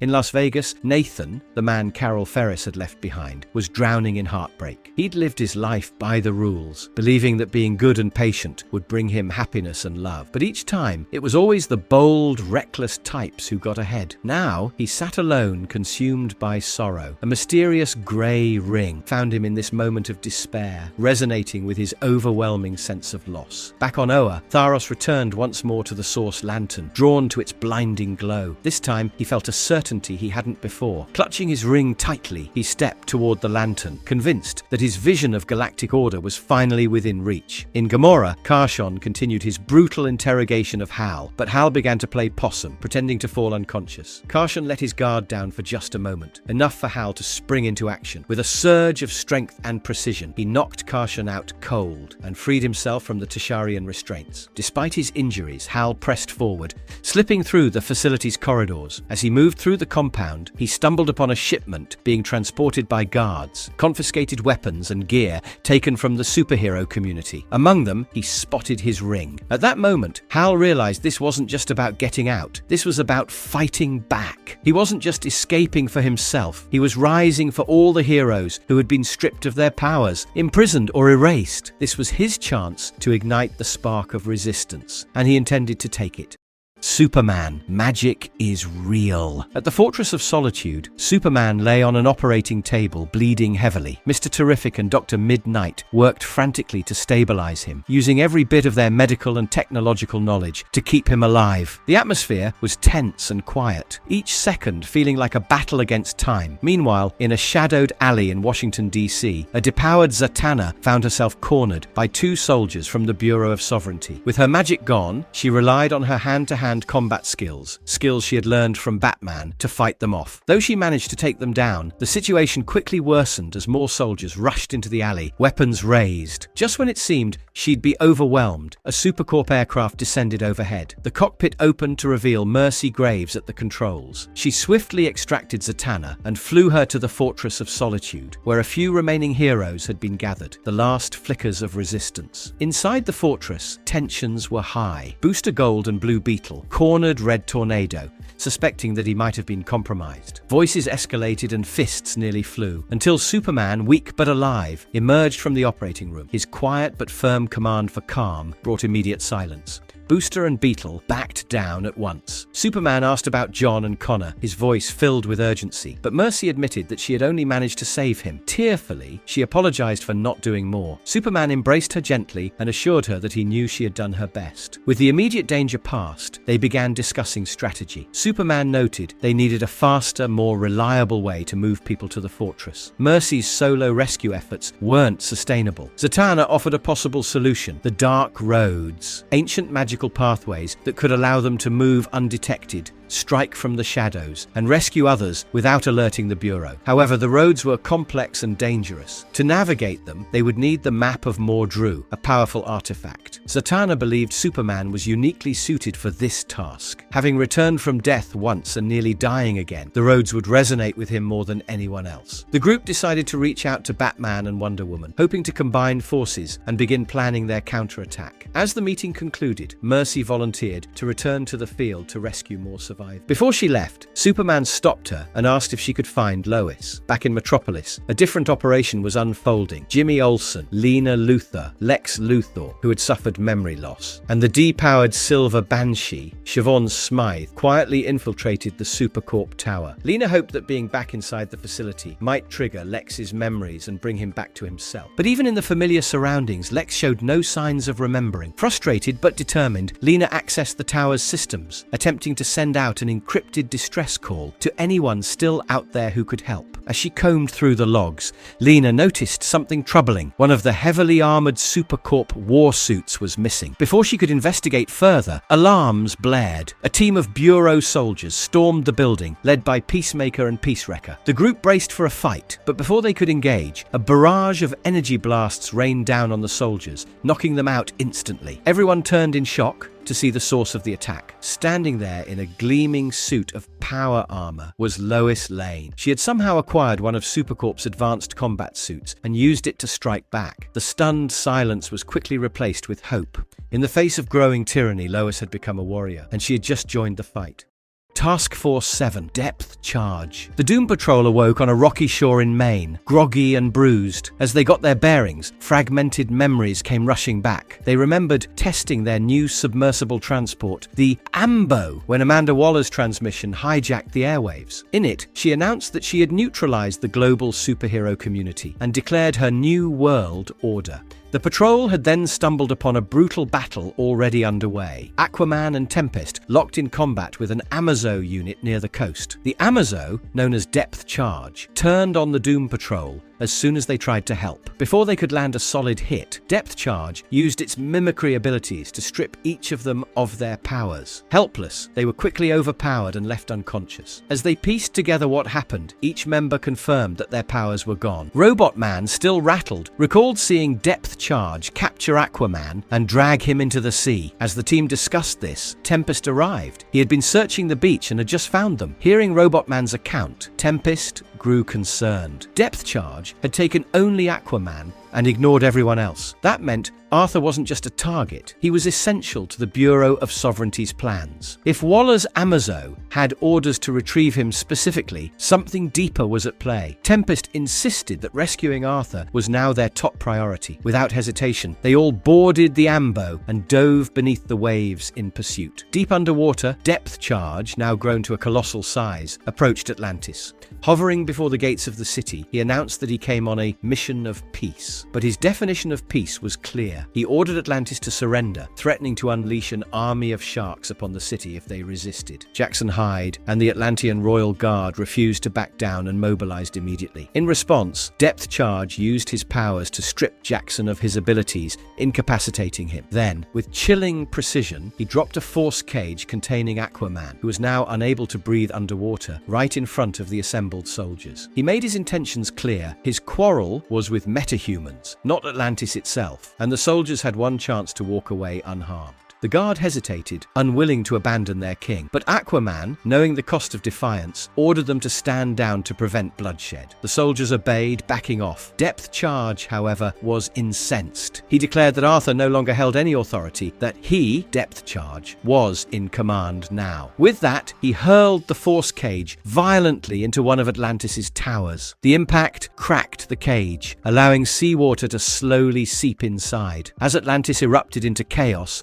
the Royal Guard charged the massive intruder. Depth Charge fought them off with devastating ease, causing immense destruction across the city. In the midst of the carnage, Tempest located Arthur, trapped inside the damaged cage. He pleaded with him to flee. Arthur refused, unwilling to abandon his people, even powerless. But Tempest insisted that Arthur's survival was vital. He was more than a king, he was a symbol. Without his abilities, staying would mean certain death. The only hope for stopping Waller's agenda was for Arthur to escape and regroup. Finally, Arthur agreed. The Doom Patrol helped him into the Ambo and made their escape, while Tempest and Robot Man stayed behind to continue the fight. Later, Depth Charge contacted Amanda Waller to report. Standing amidst the wreckage of Atlantis, he claimed the city had been pacified. Waller, naively hopeful, asked if the Atlanteans had agreed to support the Bureau. Depth Charge bluntly corrected her. There had been no agreement. He had simply beaten down their army and seized control. Waller sighed with frustration. She was beginning to realize that Task Force 7, despite their power, came with problems of their own. Still, she took comfort in knowing Atlantis was neutralized and Aquaman out of play. That relief vanished when Depth Charge casually added that Aquaman had in fact escaped. Far to the north, in the frozen Arctic Circle, Arthur and the Doom Patrol hiked through ice and snow toward the Fortress of Solitude, hoping to regroup with the last remnants of Earth's resistance. Meanwhile, on Gamora, Steve Trevor was getting a different kind of welcome. Sarge Steele personally led him to his new office,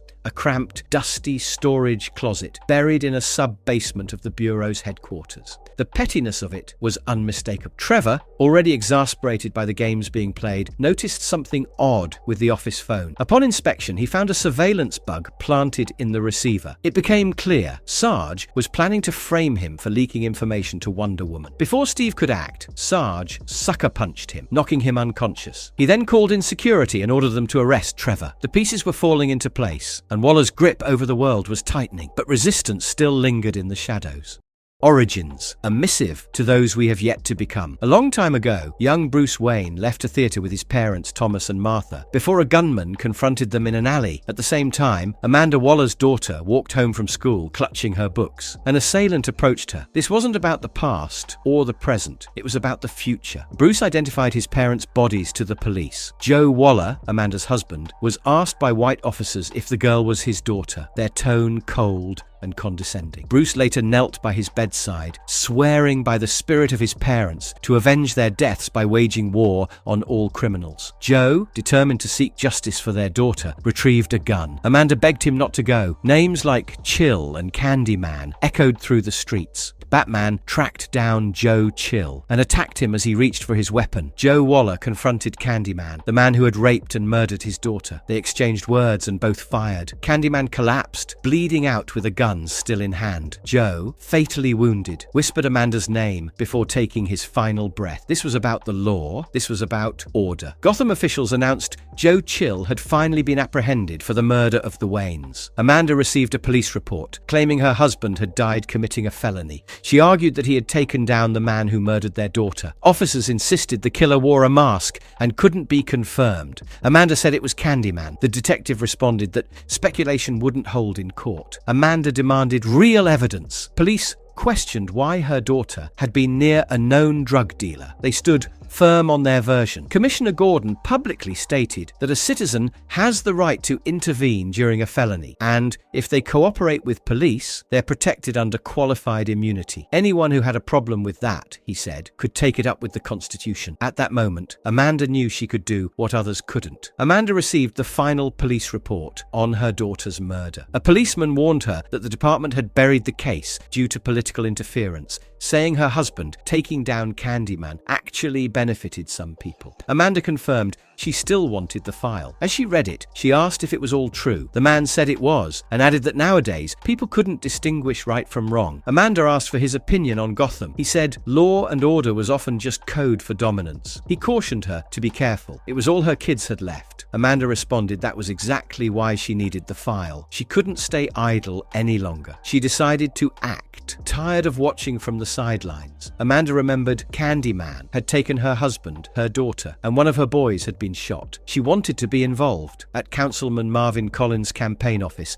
she offered to volunteer, even though the campaign had no funds. Amanda clarified she wasn't looking for money, just a chance to help. Marvin questioned her choice to work unpaid despite having a degree and family. She pointed to his stance on vigilantes, saying that justice shouldn't wear a mask. He agreed. She argued that vigilantes let authorities avoid responsibility and that accountability always comes around. She saw the future and said she had to fight for it, for her kids. Marvin and his wife welcomed her aboard. Batman took down armed criminals as Marvin gave a speech about fighting for values and supporting law enforcement. Amanda worked in the campaign office day and night, quietly dedicated. Her co-workers greeted and later bid her goodnight, trusting her to lock up. At home, Amanda asked her sons to help their sister. One promised not to let her down. When her son asked if smoking was bad for her, Amanda reflected, then stubbed it out. She promised she was done. When he asked if she meant it, she said, "When your mama makes a promise, she keeps it." Amanda woke up at her campaign desk, exhausted. Marvin brought her coffee and noticed her Project X proposal. She explained it was something she worked on during late nights. He warned her about overworking herself. Staff kept quitting, but Amanda insisted someone had to stay. He mentioned Winnan's ads promoting a pro-vigilante agenda,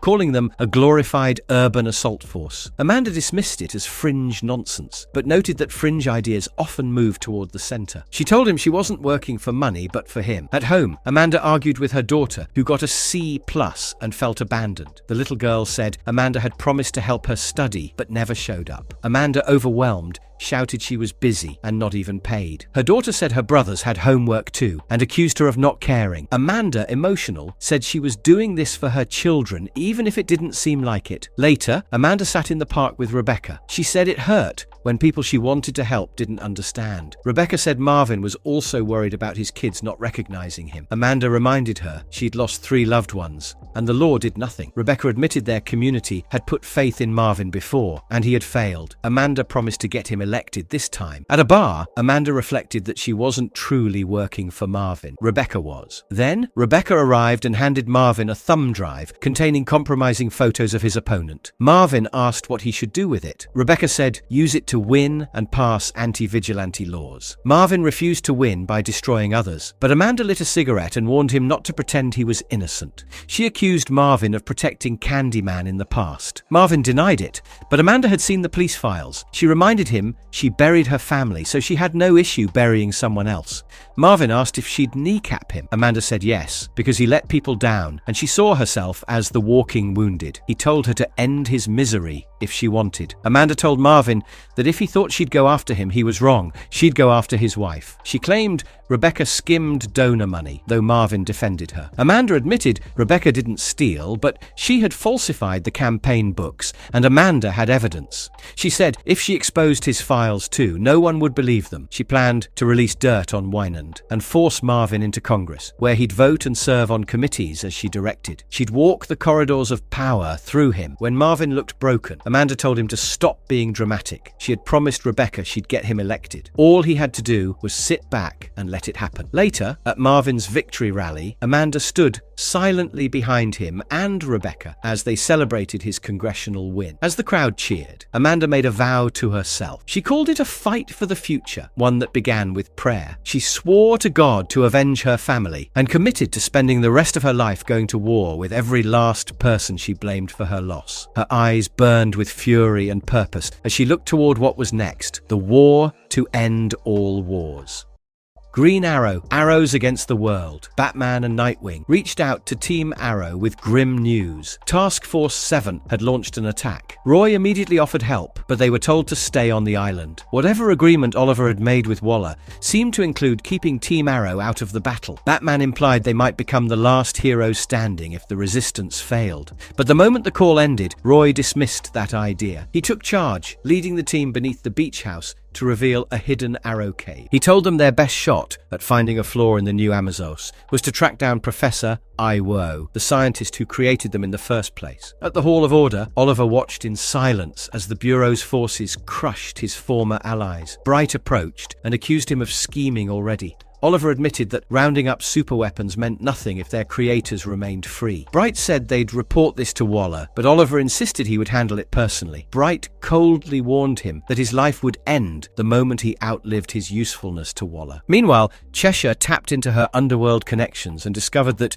Ivo had gone into hiding in a secret lab somewhere in Death Valley. Team Arrow flew out immediately and infiltrated the facility. Cheshire cautioned them that Ivo wasn't in his right mind anymore. They found him, twisted in appearance and barely sane. When he pointed a weapon at them, they quickly disarmed him. Connor demanded information on how to stop Task Force 7, but Ivo, erratic and bitter, denied any involvement in their construction. He called them abominations, a perversion of his original work. Still, he refused to help destroy them. Instead, he activated the Tomorrow Woman, one of his old powerful creations, and fled. Leanne and Cheshire gave chase, while the rest of the team stayed behind to confront the android. Despite their best efforts, they were outmatched. The Tomorrow Woman proved far too strong, swiftly overpowering them. Elsewhere in the desert, Ivo's escape didn't last long. Before Leanne and Cheshire could catch up to him, Bright arrived and took Ivo into custody.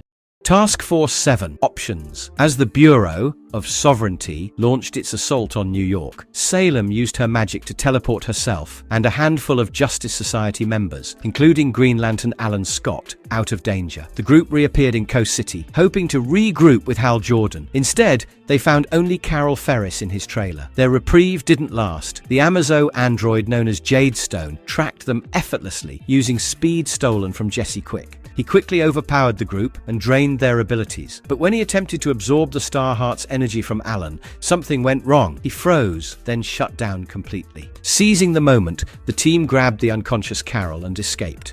Salem insisted they make their way to a nexus of ley lines where she could summon the Tower of Fate. Later, Jadestone rebooted. His core programming instructed him to return to base, but a strange prompt appeared: Y or N. Perplexed, he defaulted to the primary directive and flew to the Hall of Order. There, Amanda Waller awaited him. As he stood before her, two conflicting commands emerged: obey her or destroy her. Waller ordered him to locate the Tower of Fate and capture Alan Scott. Again, two choices presented themselves: follow orders or eliminate Waller. He stayed with the mission and chose to pursue Alan. Jadestone's search led him to the Oblivion Bar, a hidden sanctuary for magical heroes and rogues. Thanks to the residual star heart magic, he was able to see and bypass the wards, shielding its entrance. Bursting inside, he demanded the location of the tower. The bar's patrons rose up to confront him. Meanwhile, on Gamora, Steve Trevor was being escorted to a holding cell. Seizing an opportunity, he overpowered his captors, stole their uniforms, and disguised himself using their face-covering masks,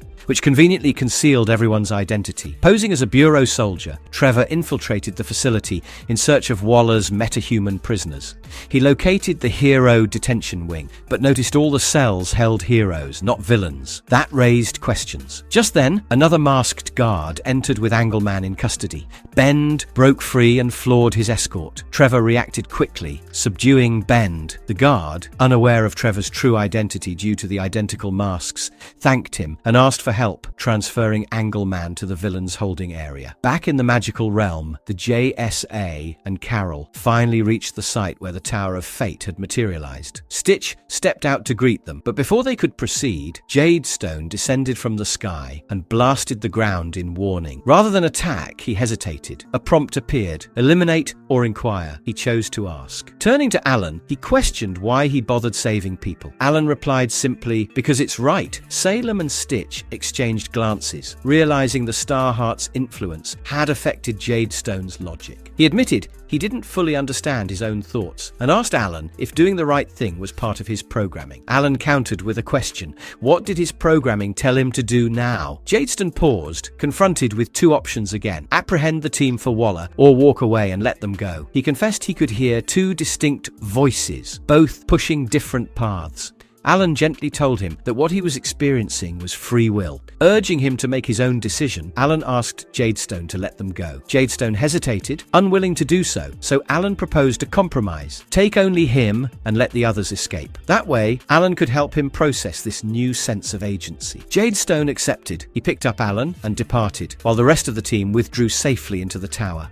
Chapter 2: Resistance. Across Gamora Island, metahuman prisoners were marched under tight surveillance. Dozens of superheroes, injured, drained of power and defeated, were now treated like criminals. They were being held indefinitely in a massive, heavily fortified detention complex. Meanwhile, inside Amanda Waller's Hall of Order in Washington, D.C., her War Council reviewed their progress. Task Force 7 had achieved over 80% success in neutralizing Earth's superhuman population. However, the remaining 20%, arguably the most dangerous, had gone into hiding. One council member suggested targeting their loved ones to lure them out. Waller firmly reminded them that civilians were not targets. Their mission, she emphasized, was about protecting the public. Failsafe listened as Waller defended her rationale, and Green Arrow explained that their targets were metas whose presence endangered the world by constantly drawing threats to it. Waller tasked Failsafe and Arrow with monitoring the energy Task Force 7 was absorbing. She assigned Dreamer a covert mission to escort a high-value asset, codenamed Stealth, and ordered the Brainiac Queen to lead a frontal assault with a guide. Waller added they already had the right person in mind for that job. At the Fortress of Solitude, Superman, visibly weakened and held together by a containment suit, told Batman that Waller had captured his son, Jon. Batman tried to keep him focused, reminding him that they weren't entirely sure who had been taken or where anyone currently was. Oracle was doing her best to coordinate resistance efforts, but with Cyborg offline, communication was falling apart. Thankfully, a few surviving heroes had been gathered. Red Tornado, the Doom Patrol, Mercy's Supercorp jet, and Blue Beetle's Bug had helped them regroup. Wonder Woman insisted they needed to stop hiding and form a plan. Aquaman offered to lead, but Mr. Terrific reminded him that strategy wasn't his domain. Superman, despite his desperation, was deemed too compromised emotionally. Batman asserted that whoever led the resistance needed experience in both offense and command. Mr. Terrific offered himself, but Batman questioned whether he had the necessary leadership background.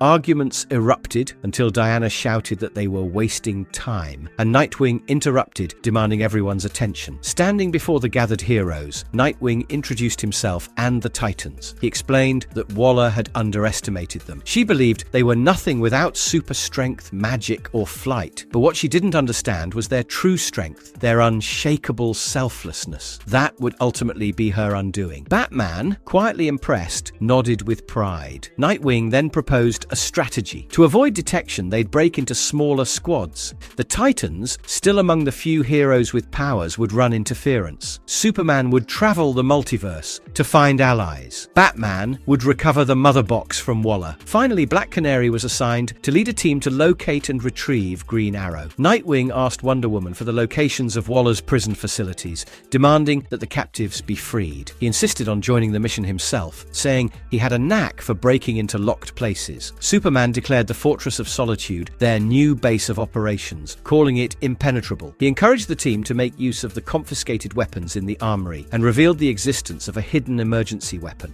He and Batman had also developed upgraded tactical suits for the Justice League, and a replicator was already producing more gear. Mr. Terrific approached a young hero and asked for his name. The boy introduced himself as Airwave, explaining that his suit allowed him to transform into radio waves. Mr. Terrific took both Airwave and Blue Beetle with him for a specific task. Meanwhile, Superman confided in Aquaman, blaming himself for Jon's capture. Aquaman reminded him that while Waller was imprisoning metahumans, she wasn't killing them. Jon was likely still alive. Suddenly, an explosion ripped through the fortress. The Brainiac Queen arrived with a cybernetic figure who ordered everyone to surrender. Superman froze. He recognized the figure as Jon. Batman and the rest looked on in shock as Brainiac's altered Jon stepped forward. Superman demanded to know what Brainiac had done to his son. As Nightwing tried to intervene, Jon unleashed a powerful shockwave that knocked everyone back. Nightwing quickly rallied the Titans into action. Superman turned his attention to the Brainiac Queen, asking how she had survived the destruction of her ship and what she had done to Jon. She replied that her pursuit of knowledge had brought her new allies,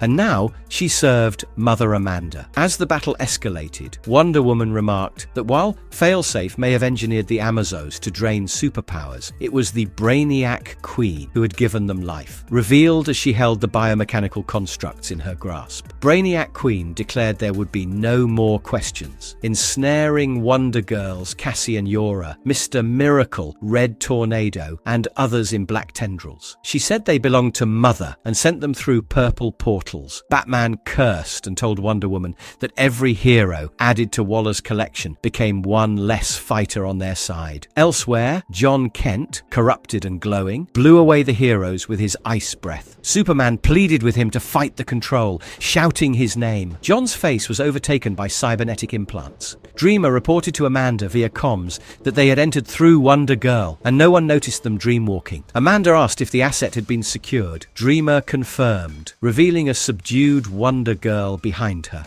One of the Amazos acknowledged Plastic Man's pain, noting his bones were no longer elastic, but said that wouldn't spare him from submission. Plastic Man screamed in agony. The Resistance launched a direct assault on Jon, now under control. Just as it seemed they had him, Amanda issued a command. Asset! Strike! Starfire announced the fortress had been breached, and the Amazos were activating a power-draining ability. Raven, Starfire, and Donna Troy's powers were nullified. One of the Amazo enforcers stood tall. The Amazo declared preparations for the prisoners, then attempted to execute one, but it was destroyed mid-air by Zealot. The Amazo recovered quickly, stating that any damage had been anticipated and that they were indestructible. Batman and Nightwing watched as it regenerated. Nightwing recognized the energy signature, but couldn't place it. Green Lantern warned that the enemy was self-healing. Damian and Green Arrow engaged another Amazo. Damian called out its strength, but the Brainiac Queen dismissed the effort as pointless. Superman begged Jon to resist, calling himself Jon's father. Meanwhile, in another chamber, Blue Beetle struggled with unfamiliar tech, but Mr. Miracle demanded he keep improvising. Kid Flash, holding a kryptonite, apologized to Superman, saying there was no other option. He arrived on the Flash bike, ready to use the kryptonite to subdue Jon. Batman tried to activate the Phantom Zone projector, while Wonder Girl struggled to restrain another Amazo. Suddenly, Batman was attacked by an Amazo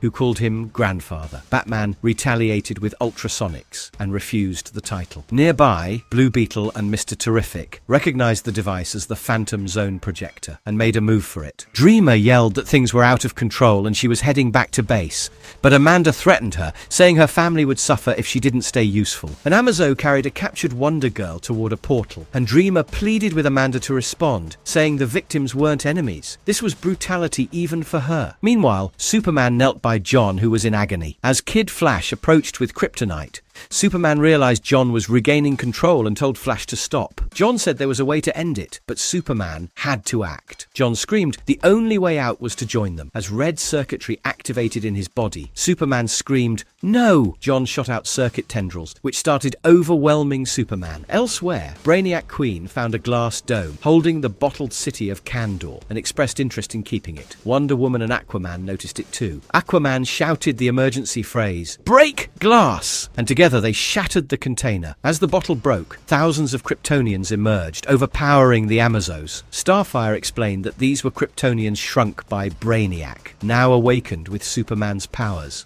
Superman warned Jon not to act rashly, that there'd be no coming back from it. But Kid Flash, riding the Flash bike, moved fast to stop him. Jon hurled the bike like a missile, causing a massive explosion. Both of them crashed outside the fortress. As the flames erupted, Blue Beetle announced they had jury-rigged a transport portal, but it wouldn't last. The team hurried toward the exit. Meanwhile, Brainiac Queen unleashed a blast of red solar energy, and all the Kandorians were weakened, including Superman. Batman lamented that it had been their Hail Mary, but Superman declared otherwise. He triggered Protocol Black Zero, initiating a self-destruct. He urged everyone to move fast. With seconds left, Superman was restrained by Brainiac Queen, who said she wasn't done with him. Superman retorted the same. Just then, Dreamer intervened, blasting at Brainiac Queen with a purple wave and shouting that she was the one to deal with her. The countdown continued as Dreamer charged in, ready to face her. Dreamer, enraged by seeing Jon's condition, unleashed her power at the Brainiac Queen. She declared she was done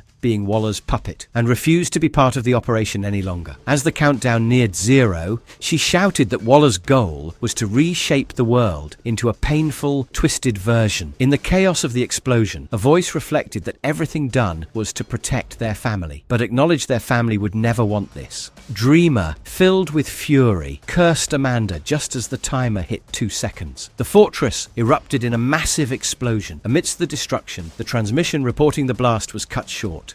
Jon stood silent in the flames, whispering, "Dad!" From Gamora Island, Waller and Steel monitored the fallout. Steel explained that this was the last transmission they had received. Steel expressed concern over losing track of Jon. Waller recapped that the fortress exploded after the heroes used a teleportation device, except for Dreamer, who didn't make it. Meanwhile, Jon emerged from the debris, burned and disoriented, staring at the wreckage and realizing the horror of his actions. Waller coldly reassured Steel that Brainiac Queen was hurt badly, but she was more resilient than Steel thought. As Jon stood in the tundra, Brainiac Queen's remains stirred in the background. She wasn't completely gone. The observers commented that Jon was still under control and would be used to track the fugitives.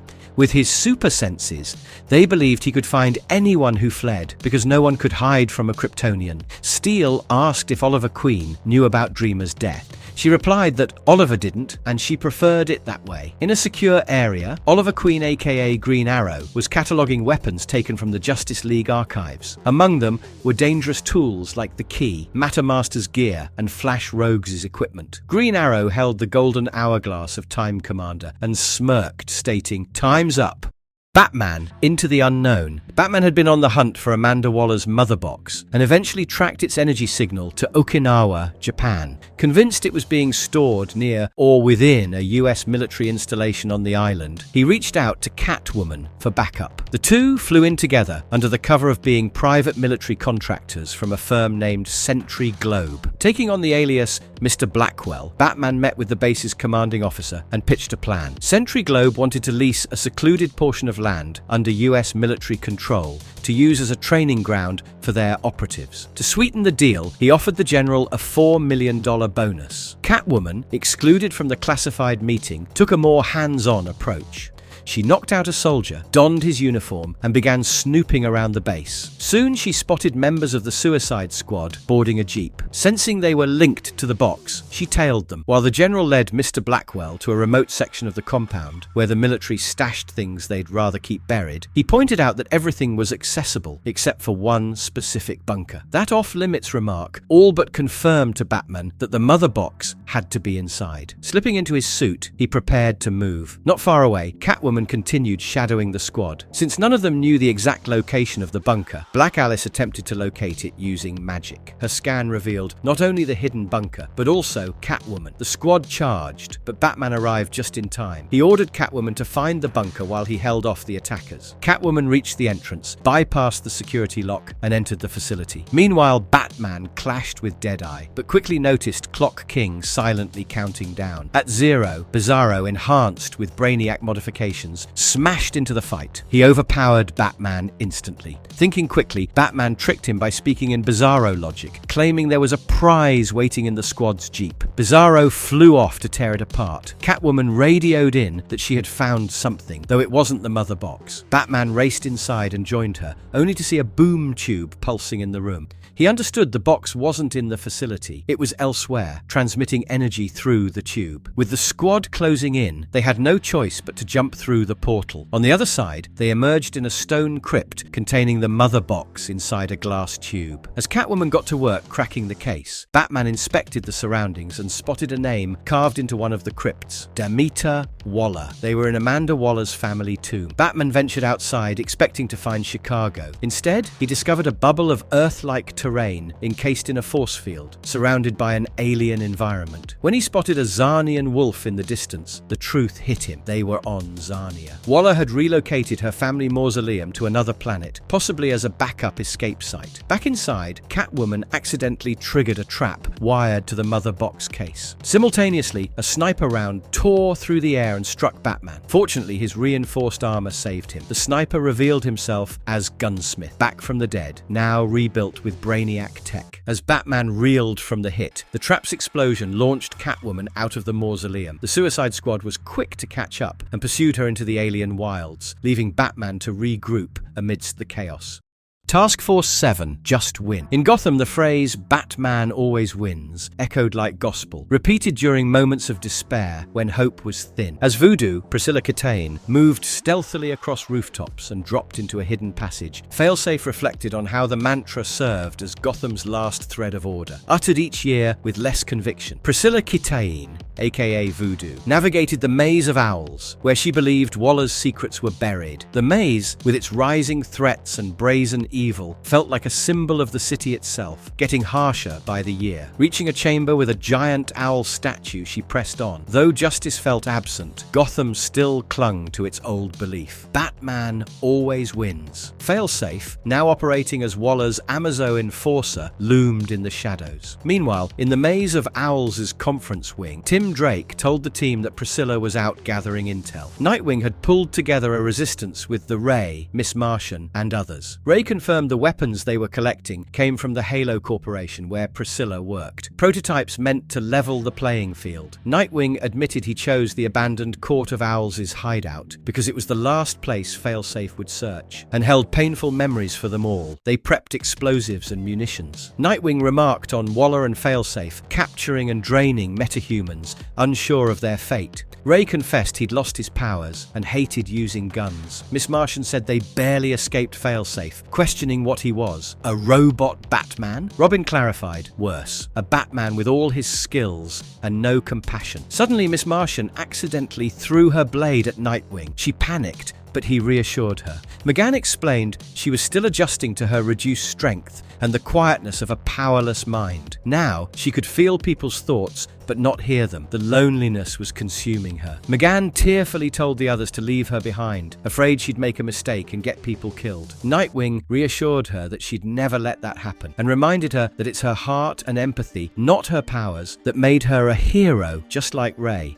As they faced killer robots, he stressed that empathy was what they had to hold on to. Meanwhile, Voodoo fought Failsafe. Her alien-enhanced psychic powers were disabled, but she relied on her combat training. Despite landing a strong kick, she was quickly restrained and subdued by Failsafe's cables. Nightwing arrived, leading the charge, and leapt into the fight. He knocked Failsafe aside and caught Voodoo, strapping a bomb to Failsafe's neck. The bomb exploded, briefly stunning Failsafe. Tim Drake immediately called for an attack while the enemy was off guard. He threw another bomb, but Failsafe deflected it. As Tim strategized, Ray Terrell opened fire with dual pistols, and McGann hurled at Failsafe, pushing past her shame and fear. She blasted Failsafe while ordering him to stay down. Failsafe quickly countered, violently snapping McGann's arm. Her scream shocked the team. Enraged, Nightwing charged and called him a monster. He kicked Failsafe hard, but the robot grabbed his leg and flung him away. Ray fired again while yelling Nightwing's name. Failsafe hurled Ray at a wall and struck him down. As Dick tried to get up, Failsafe mocked him, recalling their past and implying superiority now. With half his face torn, mechanisms exposed and sparks flying, Failsafe rose up, glowing with new power and healing himself. He declared, "You've no idea what I'm capable of now." On Gamora Island, Steve Trevor, working undercover, observed Black Lightning trapped and shouting for Ralph, while Elongated Man lay motionless. Guards reminded the prisoners to stay in line. Trevor had infiltrated the island to learn Waller's plans, but was pulled away before discovering the full truth. He apologized to a fellow guard for the false alarm and climbed down to resume surveillance, thinking he could still learn something. Below, Multiplex and Dr. Sivana were being forced to build something under pressure. Sivana mocked their captors for not understanding the danger of what they were constructing. Inside a large lab, Steve looked down on a grim scene, a high-tech apparatus surrounded by captured villains, including Killer Croc, King Shark, Livewire, and others, all restrained or working. He realized the severity of what Waller had planned. Back in the fight, McGann lay in pain, her arm broken. Nightwing attacked Failsafe, shouting in anger. Failsafe taunted him, asking whether Dick could ever go far enough to truly protect people, like crippling a child to save others. He accused Dick of weakness, saying his compassion was really ego, and that holding back cost innocent lives. Failsafe blamed Dick for inspiring others to follow his example, resulting in more pain because Dick wouldn't do more. According to him, Dick failed to adapt to the harsh new world. As they fought, Tim shouted at Dick to get the others out. Failsafe insisted good intentions weren't enough. Tim's Semtex detonated under the owl statue, causing a huge explosion that buried Failsafe. Beneath the rubble, Failsafe carried McGann's unconscious body unharmed. He acknowledged that her explosives wouldn't permanently damage him, but they created the opening her team needed. The destroyed floor allowed them to escape through a river under the maze of owls. Failsafe admitted McGann had won. At the river, Dick coughed up water while Voodoo encouraged him to keep moving. Batman had prepared for even seeming defeat. Dick realized the world had changed and grown colder. Protecting others now meant being harder. As he vowed to storm Waller's prison if McGann wasn't safe, he swore to tear Failsafe apart. Green Lantern, escape from Gamora Island. In the isolated island nation of Gamora, Hal Jordan navigated the high-security prison that housed an arsenal of confiscated technology and weapons seized by Amanda Waller's Bureau of Sovereignty. Surrounded by instruments once belonging to the world's greatest heroes and villains, Hal knew escape wouldn't come easy. He grabbed one of Toyman's explosive tops and used it to eliminate a pair of unsuspecting guards. But the blast drew more attention than he intended, and as alarms rang out, Hal was forced to flee deeper into the facility, improvising with each step. Elsewhere on the island, Alan Scott had willingly surrendered himself to buy time for the Justice Society of America. Now, he sat imprisoned in a containment cell designed specifically to hold someone like him. Instead of interrogation, the Amazo unit called Jadestone engaged Alan in a game of chess. Exposed to the mystical power of the Starheart, Jadestone had developed a spark of individuality, an emergent sense of choice. Though it had already computed every possible outcome and concluded that Alan would inevitably lose, it questioned his persistence. Alan simply replied that making choices, win or lose, was part of being human. Before their philosophical match could continue, an alert signaled an intruder. Jadestone left to investigate. The rest of the Justice Society, now in hiding inside the Tower of Fate, took stock of their dwindling options. Among them was Carol, still adjusting to the chaos she'd been pulled into. Not long ago, she had been living a normal life, engaged and working as a businesswoman. She recalled how she had thrown everything away for someone she loved. Now, without their powers, and with Waller's forces monitoring every move, the team debated their next steps. Stripe suggested bringing allies to the tower for support, but Stargirl pointed out the risk of discovery. Stitch and Salem proposed an alternative: find someone with powers who hadn't drawn Waller's attention. All All eyes landed on Carol, who quickly realized she was the one being nominated for the mission. Meanwhile, on Oa, Lord Premier Tharos gathered his fellow Durlans within the Grand Hall. He assured them that Hal Jordan would no longer interfere with their growing influence across the galaxy. Yet dissent stirred among the ranks. Some questioned the wisdom of undermining the Lantern Corps and the United Planets. One even proposed wiping the memories of the ambassadors they were impersonating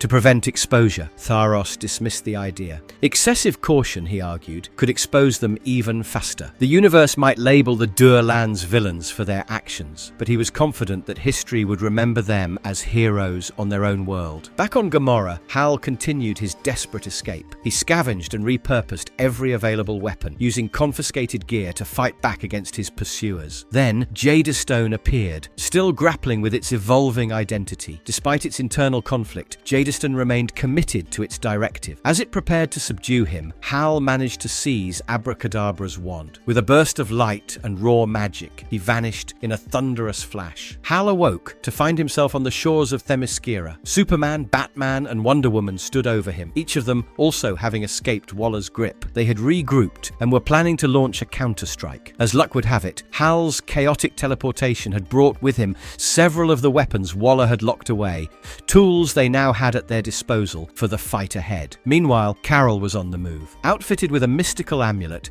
she had been transported to Hub City with a single objective: recruit help and return with reinforcements to the Tower of Fate. As she gathered her bearings, she was spotted by Nathan Broom. He wore a grey power ring now, one pulsing with sorrow and darkness. With a grim promise, he told Carol she would soon understand the full weight of his grief. Wonder Woman, the stick, and the carrot. Though she no longer had her powers, Wonder Woman's resolve hadn't wavered. After narrowly escaping a deadly encounter in Paradise Lost, she set out on a new mission: uncover Amanda Waller's hidden base to help rally Earth's remaining superheroes for a counter-offensive. To achieve this, she teamed up with Robin, and together they hunted down Captain Boomerang, one of the Flash's most notorious foes, hoping to extract Waller's location from him. Their partnership quickly became strained. Wonder Woman believed in diplomacy and redemption, convinced that even someone like Boomerang could be swayed by appealing to his humanity. Robin, however, had learned from Batman that criminals only understood force. Their clashing philosophies came to a head the moment they captured Boomerang. Their first attempt to coax information from him took place in a quiet restaurant. Wonder Woman hoped that a bit of kindness, like a meal, might spark some cooperation, but Boomerang remained hostile, even launching one of his weapons at her. She easily deflected it, unfazed. Robin took that as confirmation he should handle the situation his way. Robin's method was far more brutal. He tied Boomerang up and suspended him over a rocky cliff, with a sea full of hungry sharks below. Holding one of Boomerang's own blades, Robin threatened to sever the rope unless he talked. But the weapon's uneven balance threw Robin off, and he accidentally sliced the rope. Boomerang plunged into the water, only to be rescued at the last second by Wonder Woman. Trying another tactic, Wonder Woman arranged a reunion between Boomerang and his estranged son, Owen. At first, there seemed to be a spark of hope between them, but old wounds ran deep. Their attempt at reconnection quickly dissolved into violence, ending in another brawl. Frustrated, Robin restrained Boomerang again, this time threatening to beat him with a bat. But Wonder Woman stepped in, firmly stating that this kind of cruelty didn't suit someone raised under Batman's mantle. Her words hit hard. Robin, torn between his rage and her wisdom, couldn't follow through. Instead, he broke down in tears and collapsed into Wonder Woman's arms. She gently reminded him he wasn't his father, and he didn't have to become him either. Exhausted but unwilling to give up, Wonder Woman made one final appeal to Boomerang's conscience. She condemned Waller's tyranny and urged him to use his knowledge to help restore balance. But Boomerang, ever defiant, once again refused. Fed up, Wonder Woman kicked him in frustration. They tied him up one more time, this time lowering him into a dark sewer opening. Feeling smug and confident, Boomerang laughed at their bluff. He knew they wouldn't actually harm him. In his arrogance, he let slip that Waller was hiding on Gamora, a detail Robin immediately recognized. Wonder Woman remarked that it wasn't fear or loyalty or even love that gave Waller away. It was Boomerang's own stupidity. Superman Magic Misery Tour. After fleeing the Fortress of Solitude, Superman and Zatanna arrived on the shores of Themyscira, using the brief sanctuary to prepare for their next move. Together they stepped through a mystical portal leading into the shadowy depths beneath the Hall of Justice home to the Justice League Dark. Zatanna explained that if they had any hope of uncovering the elusive Dark Roads, this was where it would begin. But before she could guide him deeper, Superman lost control. Rage took over as he pounded the stone walls with his fists, reeling from what Amanda Waller and the Brainiac Queen had done to his son Jon. Zatanna gently pulled him back from the brink. Reminding him of their purpose, she led him onward through the winding tunnels. As they moved in silence, Superman's mind drifted to past battles against magical threats. His early encounter in Smallville with a young spellcaster named Kid Warlock stood out. That fight had been his first brutal lesson in his vulnerability to magic. Elsewhere in Metropolis, Lois Lane, along with her small group of allies, escaped Supercorp and found refuge at Lena Luthor's apartment. Their safety didn't last long. Mercy Graves tracked them using the signal from Lois's armor and warned her to dispose of it immediately. When Mercy finally arrived, she spotted Lex Luthor and rushed toward him, only to find he didn't recognize her. Lena quietly explained Lex had lost his memory. Lois anxiously asked about Clark. Mercy revealed the truth. Superman had lost his powers and been shot. Still, he had survived and was currently on a mission to find help. Back in the Dark Quarters, Zatanna brought Superman to the domain of the Swamp Thing, hoping to access the portal to the Oblivion Bar. But as they arrived, they found the once protected grove in flames. Bureau of Sovereignty agents had already reached it. Superman tried to intervene, but Zatanna shouted that it was too late. She dashed toward a tree at the center of the grove, retrieved a hidden tome, and triggered a spell that teleported them both away. They landed inside the Oblivion Bar, a mystical haven hidden from mortal eyes. Zatanna urged Superman to stay low-key. This was neutral ground and tension was high. But he couldn't hold his tongue. Seeing powerful magic users lounging in secrecy while Waller ran unchecked enraged him. He condemned them for doing nothing while the world suffered. From the crowd, an older, now fully grown Kid Warlock stepped forward, brimming with arrogance. He mocked Superman's powerless state and demanded he leave. But before the magician could even utter a spell, Superman struck him in the throat, cutting off his incantation. He then swiftly flipped him across the room with precision, proving that even without powers, he was still a formidable force. From a darkened corner of the bar, a familiar voice spoke up. Neron, the infernal dealmaker, sat calmly at a table, watching it all unfold. With a sly smile, he revealed that he had what they were looking for, the map of Mordru, and he was willing to part with it for a price. Origins. Squad Up. Years ago, Waller explained a manipulative system. First, they introduce a hero to the public, someone to admire. Then, they create a target for that hero, someone different, someone the people can fear. That enemy is made to represent the unknown, someone perceived as not like the rest. Once fear is stirred, they grant the hero the power to fight that supposed invader. And just when the narrative settles, they twist it again, introducing a new threat. In a ruined city, the so-called common enemy descended in a blaze, triggering a military response. The figure, powerful and menacing, represented not just a villain, but a looming existential danger.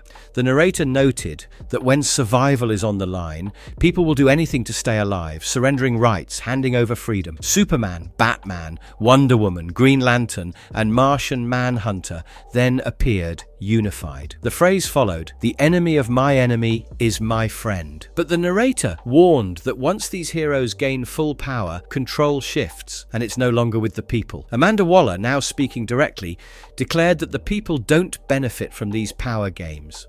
She described the process as propaganda, transforming vigilantes into heroes and superheroes through carefully chosen labels. She asked Clarence, a man known as Cyclotron, whose version of order the system served, certainly not his or hers. She then revealed Clarence's real identity, Clarence Sims, a man who'd faced hardship, prison, and was trying to do better. After jail, he applied to a tech company and became a test subject for post-human experiments. He was implanted with a neural system that essentially functioned like a bomb. Branded as a criminal again, Clarence couldn't find stable work. As Waller described, Clarence eventually tried robbing a bank, not to harm but to support his family, using the implanted tech as leverage. He admitted he didn't even know how to activate it. Waller told Clarence that, like her husband, he had only been trying to protect his family. But she pointed out that others got to define who was seen as the hero and who as the villain, and by the time the truth was clear, it would be too late. She claimed she could see a future where they were the heroes, her, Clarence, and Task Force X. Clarence was unsure, but Waller explained that the government was already preparing for war against the heroes, and they needed to prove Task Force X was viable. Clarence was key to that success. When he asked how she knew, Waller said it was her job to know, and called him the hero of this narrative. She told him his greatness was already inside him. Elsewhere, Waller walked into a tax office and approached a man named Dante. She asked him to look at something on her phone. Dante was shocked she knew his name, but Waller told him she knew everything about him and that he couldn't hide anything from her. Before leaving, she said he wouldn't see her again. Waller then addressed her new recruits, villains society had cast aside, telling them they could be more than what they were.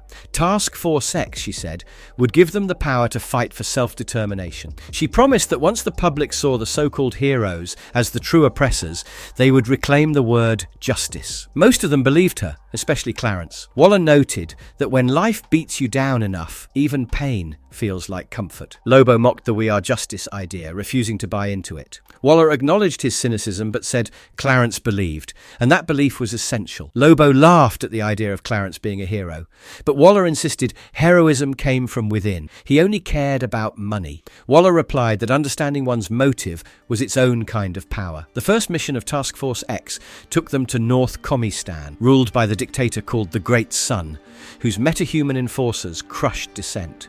Waller admitted her real interest was the God Engine, the source of their power. As she watched remotely, interference disrupted the signal. She demanded audio, realizing someone was deliberately blocking them, possibly the God Engine itself. At the control center, Waller's technician filtered the radiation, working to regain surveillance. Another agent voiced doubts, saying Waller saw them all as expendable, dead-enders, not a task force. Clarence, on screen, declared they didn't need to be anyone's puppets and could become divine wrath. Waller realized Clarence had turned, misjudging his kindness as weakness. She watched in disbelief, thinking all the masks had outsmarted her. She muttered that the devil was always in the details. Desperate, Waller called Lobo and ordered him to kill Cyclotron, offering double the money. Lobo grinned and didn't hesitate. In the next moment, he brutally stabbed Clarence through the chest with his hooked blade, killing him on the spot. The aftermath was catastrophic. A massive explosion engulfed the city. One technician reported there were no signs of life. Waller gave orders to send in a cleanup team and remove any trace that might link the incident to Kilroy. When asked what she'd do next, she coldly replied she'd go home and figure out how to spin it to the president. Later at home, Waller poured herself a drink. Her daughter, Coretta, confronted her, asking what she had done. Waller admitted doing what she had to. Coretta accused her of threatening Dante, her fiancé. Waller defended herself, saying she simply informed Dante that he couldn't keep secrets. Coretta protested that Dante shared everything and didn't deserve this. Waller said it wasn't about good or bad, but control, something her late husband lacked. Coretta realized everything her mother did stemmed from unresolved pain over her father's death. Waller denied hating him, saying she admired his sacrifice but wouldn't let it be in vain. Coretta pleaded with her not to let her mission consume her. Waller agreed, but asked Coretta to promise not to be naive. They embraced, and Coretta promised. Waller whispered, "This is what I call success." In the Oval Office, the president scolded Waller for losing the God Engine and triggering a nuclear-level explosion. Waller defended the mission, claiming it proved even the strongest metas could be controlled. When criticized over Clarence, she insisted his greatness was real and she merely helped unlock it. She admitted to lying to her daughter, calling herself a monster fighter. She vowed to protect democracy at any cost. Later, Waller inspected a weapon developed from Clarence's body. Stan explained it absorbed and negated metahuman abilities. Waller, staring at screens of heroes, declared Clarence Sims the best thing that ever happened to her. Task Force 7, Velocity. Barry Allen, the last speedster still connected to the Speed Force, was being relentlessly pursued by the Amazo android Velocity, a member of Task Force 7. Unlike Barry, Velocity had absorbed the stolen speed of multiple flashes, making him vastly faster. Despite the odds, Barry managed to stay just ahead, leading Velocity on a globe-spanning pursuit. Eventually, Barry darted into the Flash Museum, hoping for a break, but Velocity cornered him there and grabbed hold. Just before Velocity could siphon his speed, Barry phased through his hand and slipped through the floor below. Velocity attempted to search his stolen memories from the Flash family to understand how to phase, but found no clear answer. Lacking that ability, he resorted to brute force, smashing through the floor using Jai West's strength. In the basement archive, Barry frantically looked for a specific weapon, an extra-dimensional tentacle, once engineered by the Bureau of Sovereignty to cut someone off from the Speed Force. He spotted it right as Velocity crashed into the room. Both sprinted toward it, but Velocity's lightning made contact first, triggering a massive explosion that sent both of them flying. As they recovered, Velocity noticed Barry's shift from despair to determination. He had another plan. Barry took off again, and Velocity resumed the chase. While in pursuit, Velocity realized Barry wasn't just fleeing. He was preparing to enter the Speed Force itself. Barry breached the boundary, and Velocity followed, eager for a deeper understanding. But as soon as he entered, Velocity was hit with a tidal wave of data and sensations from across the multiverse. Disoriented, he lost focus. Barry seized the opportunity, delivering a barrage of punches that disabled Velocity's sensors. With Velocity stunned, Barry exited the Speed Force and returned to Earth Zero, leaving the android trapped inside. Inside the Speed Force, Velocity scoured his library of stolen memories for an escape route. He eventually came across key moments: Barry coaching Wally on how to phase, and Barry himself phasing a hand into his chest to remove a bullet. Using this knowledge, Velocity slowed his vibrational frequency deliberately, matching the wavelength of Earth Zero, and successfully phased his way out. Back on Earth, Barry rushed to Iris West. Cloaking her in his Speed Force aura, he created a moment outside of time for them to speak. He warned her that he might not make it through what was coming, but Iris cut him off, refusing to accept a farewell. She told him to fight and come back. Barry ran again, and time resumed for her. Meanwhile, Velocity resumed his pursuit, but with a new purpose. He no longer intended to catch Barry. Instead, he decided to keep the chase going endlessly, learning every method Barry used to survive. By studying the Scarlet Speedster, Velocity believed he could master every technique, every instinct Barry used. On the island nation of Gamora, Steve Trevor watched covertly as Waller prepared to activate a massive device. To his shock, the multiversal portal flared open and the crime syndicate emerged. Superwoman stepped through first and shook hands with Waller, sealing a dark alliance. Green Arrow, get Ivo. Deep in the forest, Oliver Queen unearthed a box that Martian Manhunter had hidden and entrusted to him. According to Jon, it held the most dangerous weapon on Earth, something capable of destroying the Justice League itself. Oliver opened the container, and an eerie green glow bathed his face. Whatever was inside disturbed him. He shut it quickly and immediately contacted the Bureau of Sovereignty for pickup. But instead of help, he was told Bright had already neutralized their transport, claiming he did so on Oliver's orders. Alarmed, Oliver realized Bright must be targeting Professor Ivo and took off running through the woods. In Death Valley, Tomorrow Woman launched Team Arrow from the sky, but they managed to deploy parachute arrows in time to cushion their fall. As they regrouped, Tomorrow Woman descended with a thunderous landing that knocked them off their feet. She seized Roy Harper by the throat, blaming him for Ivo's absence. Without him, she would never be repaired and couldn't reclaim her identity as a hero. Connor Hawke stepped forward and told her that she didn't need Ivo, reminding her she was made to take down the Justice League, not depend on a man like Ivo. Tomorrow Woman began to glitch, then collapsed. Connor caught her and promised they'd find Mr. Terrific to help rebuild her. Roy, still focused on Ivo, spotted the Bureau's aircraft lifting off. He pieced together that they had captured Ivo. Team Arrow hurried to their aeroplanes, and Roy radioed Leanne and Cheshire to assist, only to find out the two were already on board the enemy vessel. Roy flew after the Bureau carrier with his team standing on the wings. As they got within range, they launched grappling lines and zipped across. Jetpack-wearing agents swarmed out out to engage them mid-air. Meanwhile inside, Cheshire released Ivo from his restraints. He wasted no time offering her money in exchange for betraying her allies and helping him escape. To Lian's dismay, Cheshire agreed, but before anything could come of it, Bright entered the hold and overpowered them both. Back on the aircraft's roof, the tide was turning against Team Arrow. Roy activated the aeroplane's autopilot and rappelled down into the carrier himself. Once inside, he was met by Bright, who held both Lian and Cheshire in his grip. He gave Roy an ultimatum: choose who lives. But before Roy could respond, Cheshire wriggled free. Enraged, Bright declared he'd kill Lian. Just then, an arrow pierced a vulnerable joint in Bright's armor. The group turned in shock to see Oliver Queen descending from the sky on a jetpack, bow in hand. Batman. Happy endings. Batman took on the Suicide Squad alone, giving Catwoman the opening she needed to slip back into the crypt and retrieve the Mother Box. Black Alice chased after her, following her down into the depths of the chamber. But Catwoman had prepared for that. Alice tripped a hidden wire and was promptly knocked out with a swift kick to the head.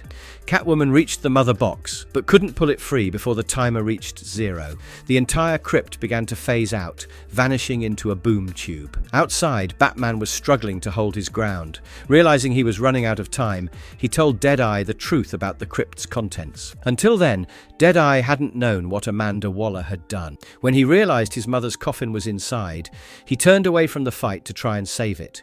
Batman then used Gunsmith's aggression against him, dodging past so that Gunsmith accidentally shot Bizarro. Enraged, Bizarro turned on his teammate, buying Batman the distraction he needed to reach the crypt's shielding device. While working to disable the force field, Batman tried to confess his feelings to Catwoman. She cut him off, telling him their fate wasn't about peace. It was meant to burn brightly, not quietly. He then altered the force field generator and baited Bizarro into charging him. Timing it perfectly, Batman deactivated the shield just as Bizarro's blow came down, severing his robotic arm in the process. With the shield gone, Lobo's engineered flying scorpions swarmed in from above. The squad quickly retreated through the boom tube, leaving only Batman, Catwoman, and Gunsmith behind. Catwoman finally managed to pull the Mother Box free, but the boom tube sealed shut, stranding them. Batman studied the box, trying to make it function again, but something clicked. He suddenly understood that the crypt had been concealing the Mother Box's energy signature for a reason. The temperature plummeted. The buzzing of the scorpions fell silent. He turned to yell a warning, just as a beam of pure energy tore through the smoke and vaporized Gunsmith where he stood. From the haze, Darkseid emerged. There was no time to fight. Batman and Catwoman ran.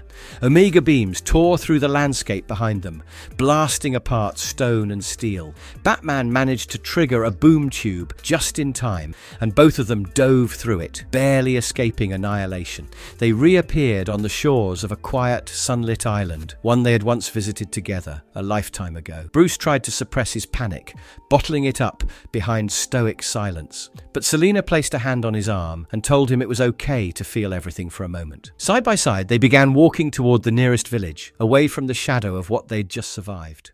Superman. I hate magic. Neron stood before Superman and Zatanna, holding the map of Mordru, and asked what they were willing to sacrifice for it. Superman firmly stated that their souls were not on the table, but Neron wasn't interested in them anyway. Superman's soul, he explained, was useless due to his immortality, and Zatanna's had already been corrupted by years of exposure to dark magic. To him, she was practically already his. Instead, Neron had a different request. He wanted Superman, a symbol of truth, to tell a lie on his behalf. Zatanna warned against it, but Superman agreed. Neron, grinning, handed over the map and whispered that he knew Superman's secret, about the fury buried deep inside him. With the map in hand, Zatanna activated its magic and opened a path into the dark roads. Meanwhile, back on Earth, Mercy and Lois led Lex Luthor, Jimmy Olsen and Siobhan to the Fortress of Solitude. But when they arrived, they were stunned to find it in ruins, ravaged by Brainiac Queen's assault. Inside the dark roads, Zatanna led Superman through the shifting, dangerous dimension toward the legendary House of Heroes, hoping to rally allies from across the multiverse. But along the journey, Zatanna collapsed. Strange, broken lines cracked over her skin. She explained that the map they were using didn't just consume magic. It fed on the user's life force if that magic wasn't present. Since she had lost her connection to magic, it was slowly draining her. Superman was horrified and insisted he never would have let her use it if he knew it would kill her. But Zatanna, weary and resolute, said she had nothing outside of her craft. She would risk anything to reclaim it. They finally emerged into the House of Heroes, but it too had fallen. Rubble filled the halls, and only one person remained, Dr. Light. She explained that Waller had sent an Amazo to attack the house and strip her of her powers. Waller had severed the multiverse from Earth Zero and was building her own army across realities. Zatanna asked how Waller managed to cut off access. Dr. Light said Waller had planted a sleeper agent in the Bleed a year ago, who now hunted anyone attempting dimensional travel. Before they could respond, a new threat appeared. A figure clad in a costume that blended elements of Superman, Batman, and Green Lantern crashed through the wall. He wore a yellow ring and bore a twisted grin. Superman recognized him. He was a warped version of a past fusion between him and Batman. The stranger introduced himself with one word: confusion. He attacked instantly, launching ring constructs. Zatanna and Dr. Light dodged for cover, while Superman engaged. Confusion formed a construct of Ultraman to pin Superman down and confirmed Dr. Light's suspicion. He came from Earth 3. According to him, every action on Earth 0 had an inverse effect on Earth 3. So, when Superman and Batman once fused through a Green Lantern ring, he was born as their opposite. Confusion clarified he wasn't Ultraman or Owlman. Just as he began to reveal his real name, a massive tremor shook the entire House of Heroes. Dr. Light shouted that Waller's tampering with the Bleed was collapsing the structure. Superman said they needed to escape immediately, but Zatanna was too weak to open another portal. He reached out, offering his strength. Together they summoned a shadow portal. The trio leapt through, just as Confusion lunged toward them, but the gateway shut before he could follow. Trapped, he roared in fury as the house crumbled around him. Elsewhere, back at the destroyed fortress, Mercy ordered Lex, Jimmy, and Siobhan to return to Metropolis, while she and Lois stayed behind to investigate. As Lois scanned the remains with her armor, she intercepted a transmission. Waller was recalling Task Force 7 to Gamora, expecting the heroes to strike. Suddenly, shadows stretched ominously across the ground. Mercy raised her weapon, bracing for an ambush. But the silhouette formed into Superman. He stepped forward, and Lois embraced him. Zatanna updated them on what had happened. Superman told them that he, Zatanna, and Dr. Light would follow the dark roads to locate Batman and Wonder Woman. He tasked Lois and Mercy with returning to Metropolis to use the Daily Planet as a tool against Waller's propaganda machine. The team split up again, stepping into another shadow portal. Far from Earth, deep in the fiery pits of hell, Doomsday smashed through the final barrier that separated him from the mortal world. The gate to Earth had opened. Chapter 3: The Last Stand. In Gateway City, Hawkgirl called out desperately over her comms, trying to reach Wonder Woman or Flash. She admitted she should have stayed hid, but had jumped into action when civilians were in danger. Facing off against the fearsome five, she and others were swiftly depowered by one of Waller's Amazos. Hawkgirl realized Waller had started targeting villains too and got caught in the chaos. She and Mammoth barely escaped. Bleeding and alone, she pleaded for anyone to respond, unaware that armed agents were tracking her. On Gamora Island, Waller commanded the remanding of villains to their prisons, while reserving the Supermax facility for heroes. Brainiac Queen reported no update on Fortress escapees, but the Super Sun was searching rapidly. When Waller asked about Task Force 7, Failsafe said their apprehension rate neared 100%, though units like Jadestone and Velocity were becoming less responsive. He offered a reset if needed. Waller instructed both him and Brainiac Queen to begin international ops. Brainiac Queen ominously noted, "My little girl is hungry." Elsewhere, on a distant shore, Dr. Midnight regained consciousness. Red Tornado helped him up, though Midnight lamented losing his lenses, saying he was now useless. Airwave comforted him, admitting he also felt lost without his helmet, but reminded him they were still alive. Nightwing arrived, urging everyone to stay focused, despite losing Dreamer. He said hope would win back what was taken. Mr. Terrific had gotten them to safety, though Midnight was missing the view. The heroes had landed on Themyscira. Queen Nubia was initially displeased, especially with Amazons Metahumans, still fugitives to the US government. Wonder Woman and Wonder Girl secured some goodwill. Big Barda questioned why they fled to another hostile land, but it was explained that Themyscira's magical cloaking would hide them from Kryptonian detection. As the group strategized, Jon Kent's threat loomed. Flash still had kryptonite, and some, like Barda, wanted to use it. Nightwing insisted Jon could be saved. Barda disagreed and closed the argument, warning that if they let Jon live, his actions would be Nightwing's responsibility. Later, Nightwing rallied the remaining heroes. He announced missions for Superman, Batman, Wonder Woman, and others, and revealed Black Canary went solo to investigate Green Arrow's betrayal. Waller believed the rest were defeated, so their counterstrike would be unexpected. When the heroes doubted their ability to fight, Hal showed them weapons from Justice League storage, cold guns, weather wands, and more. They wouldn't be Amazo strong, but they wouldn't be defenseless either. Nightwing assigned missions to different heroes. He told Flash and Green Lantern to infiltrate Amanda's Hall of Order and bring back intel, especially on the Amazos. Flash saluted, and Jon gave him a tactical jacket. Aquaman briefed Blue Beetle, Red Tornado, and Yara. He believed Waller had a villain named John Starr on her Suicide Squad, and Aquaman's contacts had found their headquarters.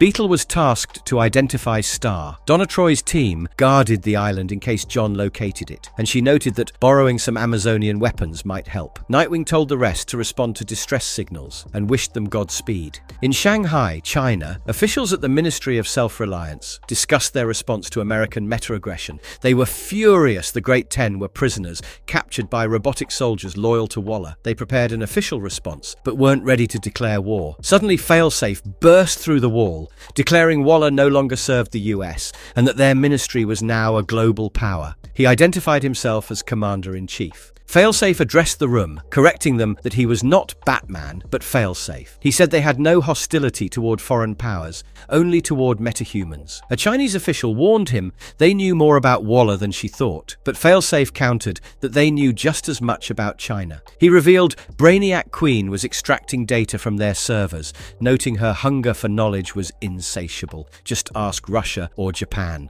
He told them to consider that before writing their thank you letter.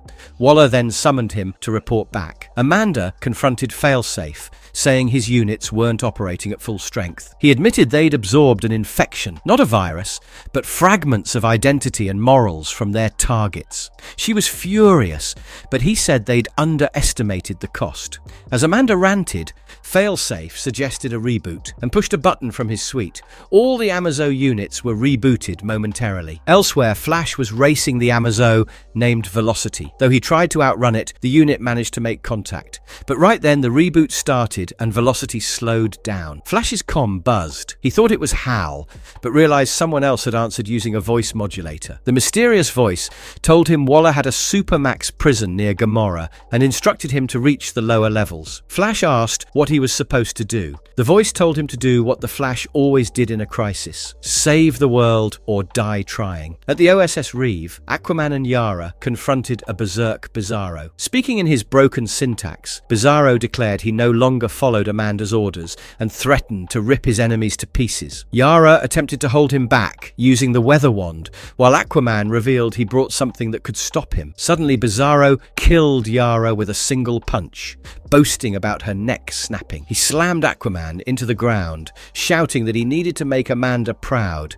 then impaled him with a glowing strike. But it was all a dream. Bizarro screamed as tendrils erupted from his chest. Confused, he asked why he was in pain. Aquaman explained it was the Black Mercy, alien flora that traps its victim in dreamlike fantasies. Due to Bizarro's inverted mind, he was now descending into his worst nightmares. Below deck, Red Tornado wore the helmet of Aztec, which granted superhuman abilities. Beetle mocked its appearance, joking the previous wearer must have been executed for fashion crimes. Tornado replied that he was still figuring it out. Beetle and Tornado located the Time Commander, but were intercepted by Black Alice. When she attacked, the helmet's defense mechanism activated, phasing Tornado and the others into intangibility. Alice watched them pass and dryly remarked on the convenience. Alice was then struck by Yara, who urged the team to escape with the helmet before more problems arose. Just then, Deadeye appeared and shot Tornado in the head. Aquaman screamed and ran to help, unsure if Tornado survived, and ordered everyone to return to the portal. In Costa Rica, Zealot attempted to recover Black Orchid and called Nightwing for backup. Suddenly, Rana Dorada and Cadejos appeared in flames, rejecting Waller's rule and attacking her forces. Waller's enforcers failed to follow. At the control center, Green Lantern criticized Waller's propaganda, saying she could never inspire like true heroes. On Themyscira, Aquaman found Airwave grieving. He explained that loss affected everyone differently. Speedsters felt chained, flyers felt heavy, and the invulnerable felt everything. Airwave admitted he was angry, and Aquaman promised to walk through it with him. Meanwhile, Glacier confirmed civilians were still inside a burning building. She collapsed from exhaustion as the narration reminded, heroes fight the battles others can't. So Aquaman asked Airwave never to stop fighting. Airwave expressed his frustration, questioning his purpose and feeling inferior to heroes like Aquaman. He mocked his own power, calling it just a broadcast signal, and said all his abilities were tied to his suit. Aquaman calmly reminded him that the suit was just a tool. The real power came from within. Meanwhile, Red Tornado silently reflected on how Amanda had stripped heroes of their ability to help. Another hero stood beside him in quiet support. Aquaman reminded Airwave that no matter the pain, someone always suffers more, and they must never stop fighting for those people. In a hidden Amazonian base, Io confirmed all preparations were complete. Michael thanked her, admitting magic was unfamiliar, but he was learning technomancy through Io. Io acknowledged his progress, calling him a fast learner for a man. Suddenly, Michael sensed something wrong. Brainiac Queen appeared, announcing she had located the fugitives and their sanctuary, declaring their subjugation imminent. Michael realized Red Tornado's AI had unknowingly betrayed them. Explosions rocked the base as Brainiac Queen revealed the sanctuary was never truly hidden. Jon Kent attacked violently under the Queen's control. She ordered him to punish the heroes, and chaos erupted. Raven and the others were overwhelmed. Big Barda declared that help wouldn't arrive in time and prepared their defense, an emerald kryptonite bullet. Despite Raven's protest that Nightwing hadn't given the order, Barda insisted the battlefield allowed no mercy. As she aimed a sniper rifle, Nightwing appeared and stopped her, explaining he kept secrets to avoid super-hearing detection. He then called for Jon to descend. Jon landed, still possessed by Brainiac's tech, and challenged Nightwing. But as he did, a magical trap triggered. Enchanted energy surged through him, burning away Brainiac's circuitry.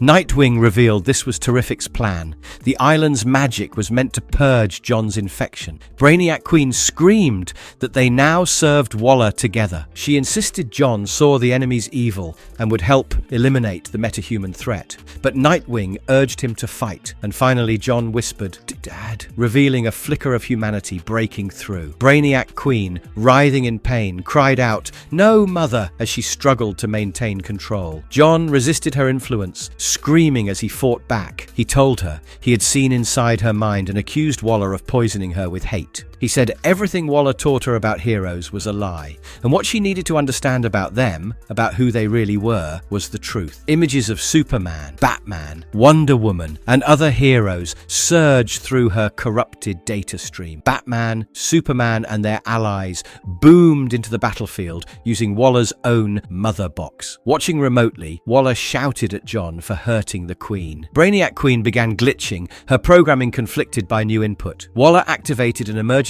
override to seize control and ordered Jon's punishment. Jon collapsed, barely able to move. Brainiac Queen attacked, threatening to turn every cell in his body to ash. Batman intervened, slammed the mother box down, and declared, "Not today, Amanda." The portal pulled the Queen into it as Batman added, "Not from Pluto." Jon lay bleeding as Superman rushed to him. Jon asked about Jay, and Superman reassured him. Aquaman had found Jay aboard the OSS Reeve. Superman embraced his son, telling him it was over and that he was proud. Zatanna and others arrived, with one hero telling Jon he had saved them all. Donna Troy apologized to Nubia for the chaos brought to the island. Nubia warned them that one battle didn't end a war. Waller would be back. Nightwing thanked Zatanna. She and Superman had unlocked the dark paths, gateways that could take them anywhere. Wally West handed Nightwing a classified folder filled with schematics. As Nightwing began rallying the team to strike Waller, he noticed Batman was missing. Batman found Star and told him he was coming along. Star resisted, but Batman insisted. Star knew how to get everyone's powers back. Meanwhile, in Waller's Supermax sub-basement, Barry Allen followed the directions of the mysterious voice and found a massive transmatter machine. He realized Waller had stolen his multiverse map and was using it to build a multiversal army. Suddenly, multiple reverse flashes lunged at him. Super Sun. Jon Kent stood on Themyscira texting Jay while admiring the scenic view. Jay noted the view would soon be his too. Jon replied that the Amazons told him to take it easy. Jay teased that he was surprised Jon didn't just fly over to pick him up. Io met Jon, telling him they needed one last examination. Jon insisted Batman had blasted all Brainiac Queen's tech out of him and that a little sunshine and rest were enough. He was ready to stop Amanda once and for all, but she warned him evil, like Brainiac's, was a cancer that clung to body and soul. Batman's treatment had only removed the tumor. Jon submitted to another scan, lying in a pod. Though he believed the last procedure got everything out, the Amazon was firm. They had to be absolutely certain, given Jon's powers. She instructed the team to begin again, and Jon reluctantly agreed. Inside the machine, Jon relived memories in disarray. Batman purging the tech, violent clashes, Dreamer appearing, and Jay. He began sorting what was truly him and what was Brainiac's influence. Then he woke in a limousine with Dreamer and was greeted by Damian Wayne dressed as a chauffeur. Dreamer said they were going to be late. Inside, Jon spotted Goldie, his supposedly dead cat, alive and well. He was confused, asking if this was a dream. Dreamer joked about the cat's litter box. Jon became more suspicious, asking where they were going. Dreamer distracted him with memories, his nervousness in the Fortress of Solitude, and his childhood dream of living in San Francisco. He started to realize it wasn't real and remembered leading his friends to their deaths. He screamed and broke free of the illusion, revealing his cyborg transformed body, part machine, manipulated by Waller and Brainiac Queen. In a burst of orange circuitry, Jon declared that while it felt real, he was trapped in a nightmare. Later, he soared through the sky, struggling internally under Brainiac Queen's control. Meanwhile, Huntress and Agent Berliner fled in a jet. Huntress explained Jon was after capture, not killing, but Jon crashed in violently. In the fight, Huntress stabbed his cybernetic eye and planted an explosive. She apologized and threw Jon out of the plane as the explosive detonated. As debris rained, she ordered Berliner to flee while she dragged the unconscious Jon away, only for him to wake and strike her down with a brutal punch. Huntress fiercely attacked Jon, shouting for him to fight back and questioning if he would let Amanda Waller do this to him. She eventually collapsed, and he dragged her and Berliner away. Jon later reflected that at least this version of himself hadn't killed anyone. He returned to Gamora with Huntress and Berliner, delivering them to Waller. Waller mocked him for catching someone without powers and ordered Huntress to be imprisoned with the Metahumans. Berliner was to be tried for aiding. Waller instructed Jon to check in with Brainiac Queen to ensure his system was operating properly. Waller, speaking in private, commented bitterly on Dreamer's death and noted how valuable she had been. Jon, now heavily mechanized, muttered that she had done real damage. He resented being responsible for Dreamer's family, now held hostage. He then contacted Peacekeeper, requesting a status update. Jon recalled brutal moments under Brainiac's control, capturing Vixen, battling heroes, and roaring as a mindless enforcer. He confirmed to himself those events were real. Back in the present, Jon sat restrained in a chamber as Amazonian healers monitored his progress. They shouted for the procedure to stop as it overwhelmed him. Jon stumbled from the chamber, insisting he was fine. Arito told him to sit, but Jon explained the memories were just starting to return, though jumbled. He needed a moment to process. Jay texted asking if the Brainiac Queen cleanse was complete. Jon replied that he was fine.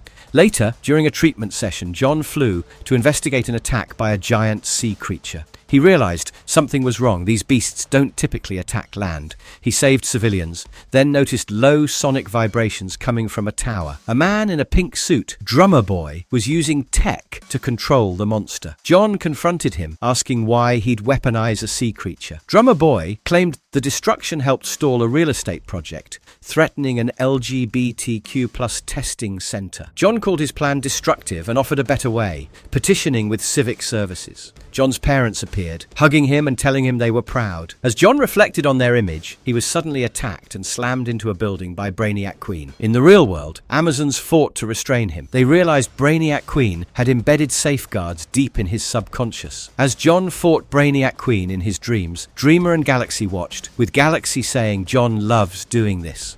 When asked if she really believed that, Galaxy said she did.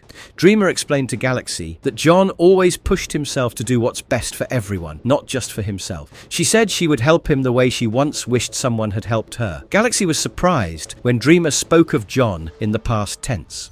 Dreamer then leapt out to assist him. She fought through Brainiac Queen's forces and reached Jon, who was weak and injured. She told him he wasn't alone and that she knew a place where they could hide. Jon then found himself in a cozy apartment, greeted by a surprise party with Damien, Kara, Dick, and even Alfred. Dreamer joked that the keys still worked. Jon, confused, pointed out Alfred was dead. Damien responded casually, "Isn't everyone?" Dreamer stared out the window as a giant projection of Brainiac Queen's face appeared, and she muttered, "Crud." Jon sensed something was wrong. He couldn't find Jay. He'd never been in this apartment before, and everyone seemed off. Damien mocked his concerns, but Dreamer admitted the place was designed to make him feel safe. Jon confronted Alfred, realizing this wasn't real. Alfred was dead, and Jay was captured. Dreamer tried to comfort him, but Jon broke down. He collapsed on Paradise Island, overcome with emotion, whispering that Dreamer and the Brainiac Queen were both gone. Then his phone buzzed. Jay had texted, "I'm here." Jon stared at it in disbelief. Something about the dream had felt different. Suddenly the illusion shattered. The Brainiac Queen emerged, screaming, "You're dead!" Jon's body turned pink and mechanical as she overtook him. Dreamer yelled that she had broken through. Jon screamed in pain as wires wrapped around him. Dreamer fought to hold him together, urging him not to give in. The Queen demanded he submit and become part of her. Dreamer begged Jon to fight alongside her. As the dreamscape fell apart, Dreamer cried out. In flashes of memory, she reminded Jon how long he had fought. She told him he didn't have to carry the burden alone. Jon finally resisted, broke free, and stood beside Dreamer. He wished for simpler days. Though the Queen demanded to be fed, Jon and Dreamer instead shared a quiet moment, expressing their wishes for time, peace, and each other. As the dream faded, Jon tearfully told Dreamer he wished he'd held her and told her how amazing she was. Dreamer gently replied, "Then don't say goodbye," and pointed out that the Brainiac Queen was gone and the Amazons were making progress. She asked him to sit with her a while. They shared a quiet moment watching the sunset, holding hands, and she whispered, "Sweet dreams, Jon Kent." Back in the real world, Jon greeted Jay at Paradise Island. After an awkward silence, they both said, "Hey," unsure what to say next. Jay asked if they were going to keep stammering or actually talk. Jon embraced him, admitting he hadn't been this scared in a long time. Jay said he knew. Jon confessed he was still messed up from Brainiac Queen's control, struggling to process everything. He admitted she made him do awful things, and it nearly broke him. Then Jon told Jay that Dreamer was dead. Jay replied coldly, "Good." Jon, shocked, said Jay couldn't mean that. Jay, emotional, shouted that Dreamer was the reason his mum was dead. He rejected Jon's defense of her and said he didn't want to hear it. Jon argued that Nia helped pull him out of the darkest moment of his life. Jay wasn't convinced. He said Waller made monsters out of them all, and though he wasn't excusing Nia's mistakes, they needed to forgive. Jay snapped back, saying he didn't have to forgive anyone, and asked Jon where his mum was. As Jon tried to calm him, Jay warned if Jon was siding with a ghost over his boyfriend. Then maybe Jon cut him off, refusing to let him finish that sentence. Jon told Jay they were losing themselves and each other. He said his worst nightmare was not having a home with Jay in it. He wanted a life together in San Francisco, with traditions and nothing taken for granted. Jay was quiet. Suddenly the Amazons arrived, saying Jon's quarantine was over and it was time to act. Jon asked for one more second. Jay agreed, and Jon said he loved him before flying off. Jay reached out and stopped him. They both agreed. "Let's do it." Jon smiled, soared into the sky and promised, "I'll text you when I'm done." Task Force 7. Paradise Lost. At dawn over the Mediterranean Sea, Amanda Waller's mechanical enforcer, Paradise Lost, emerged in silent motion. Built as one of 7 automaton agents, it was designed to restore order and neutralize metahuman anomalies left by so-called guards. Acting under Waller's directive, it pursued fugitives stripped of their powers by Task Force 7's planetary blitzkrieg. Paradise Lost, programmed with a mission to extract the essence of powered beings and reduce them to mere echoes, began its operation. It scanned targets through visual and internal diagnostics, processing the resonance of abstract forces beyond the tangible. It focused on Wonder Woman, identifying her power sources emotional, spiritual, and ancestral. She recalled voices of her mentors and fellow Amazons, mothers, warriors, sisters, encouraging her with affirmations of love, courage, vigilance, and truth. They reminded her of who she was and who she must remain. The robot system strained under the weight of her memory, fighting to contain the abstract power that defied its logic. It processed visions of Diana's battle, her compassion for children, and her role as both warrior and protector. A young girl cried about missing her old friends, and Diana comforted her, calling memories invisible armor. The abstraction overwhelmed the system. As overload approached, Paradise Lost systems began rebooting. When it came back online, it found Wonder Woman defiant and battered. She declared there was nothing left for the machine except her. Paradise Lost attacked, forcing her into a feedback loop that painfully stripped away her identity. Far away, an Amazon awoke from a nightmare, screaming, "No!" She rushed through the halls, mounted a horse, and galloped toward a grand Amazonian citadel, fearing the consequences of their generosity might be more destructive than expected. Meanwhile, Paradise Lost continued its directive. It flew to a hidden island, cloaked from the world. Using arcane-coded protocols, it revealed the island and landed with force, declaring the site as the source of Amazon's strength. Amanda talked about the heroes who escaped Paradise Island after torturing and destroying the Brainiac Queen. She blamed Queen Nubia's interference and issued new mission orders: locate and absorb the powers of the targets hidden by the Amazon. Amanda stated that once the targets were eliminated, the Amazons would be forced to face the consequences. Her order was acknowledged. In the Amazon's throne room, Queen Nubia convened with Artemis, Helena, Bia, Philippus, Queen Faruka II, and Io. She warned her sisters of a powerful and malicious force drawing near. Helena sensed an unusual threat, while Philippus speculated it could be one of the robotic constructs Donna had previously mentioned. At that moment, one Amazon detected an intruder. Paradise Lost appeared and declared that though it found no power to drain, it would claim her life instead. Inside, Queen Nubia denounced Amanda's obsession with stripping powers, calling it a direct abuse of authority. As Paradise Lost identified a new target, Amazons in the jungle apprehended a cloaked figure and called to secure the perimeter. Queen Faruka II, despite knowing the risks, expressed no regret for helping the former heroes. She had already increased patrols anticipating Amanda's reprisal. As the attack escalated and Amazons were struck down, Philippus shouted that a breach had occurred. Within a sacred Amazonian chamber, an acolyte confronted the intruder at the Well of Soul. She warned Paradise Lost that desecrating the site would have consequence. The robot smashed through the door, declaring resistance futile. The Guardian stood firm, vowing the sanctuary would not fall, though she was powerless. Paradise Lost acknowledged her courage just before attacking, but before it could strike, a lasso suddenly wrapped around its arm, halting the assault. Queen Nubia rallied the Amazons, declaring the Well of Souls as sacred and vital to their future.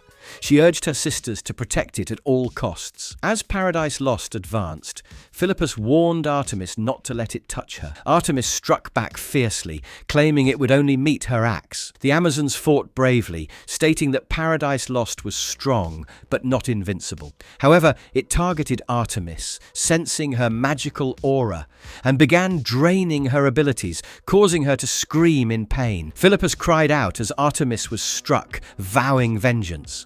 She hurled her spear and hit Paradise Lost, who acknowledged their efforts. The robot compared the Amazons' resilience to Wonder Woman's and warned they would fall like she did. Queen Nubia, injured, asked what it wanted with the well. Paradise Lost scanned the Well of Soul, activated Metahuman's soul targeting protocol, and identified the soul of Celia Windward, aka Jet. It began the extraction and completed the power withdrawal. It then detected more targets: Sendra Knight, Phantom Lady; Constance Jackson, Blue Ice; Lighter Trevor, Fury; Donette Riley Arthur, Firebrand; and Leah Wasserman, Mind Boggler. The primary target, Eve Baptiste, aka Whisper, was located. Paradise Lost initiated demolition protocols to erase all traces of the Well of Soul and declared it had a message from Amanda for Queen Nubia. As the Amazons screamed in protest, Paradise Lost explained that they had hidden the well, which contained powerful souls, some potentially metahuman. Amanda admitted she had taken a calculated risk in targeting a soul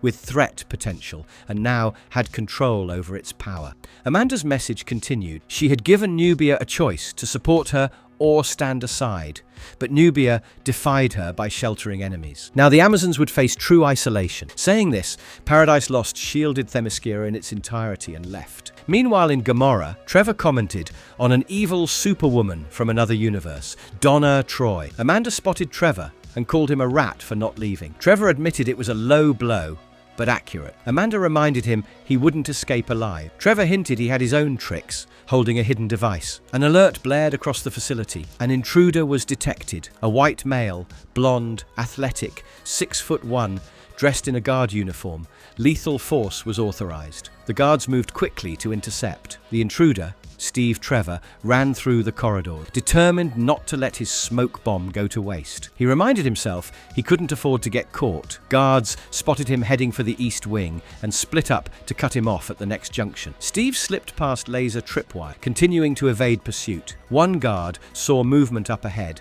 and instructed others to keep their eyes peeled, certain Steve hadn't gone far. Meanwhile, Steve dodged and pressed on through the dark halls, muttering in frustration as he ran. Eventually, Steve reached a control room and looked up in shock. Standing before him were Wonder Woman and Robin. Both recognized him immediately. Diana gasped, "Steve!" And Steve replied, equally surprised, "Diana!" Robin, now back in control of the situation, advised Steve to use his inside voice and sharpen his stealth skills if he planned to stay alive. He reminded him that they were in the middle of a breakout operation. A tactical blueprint was spread out in front of them.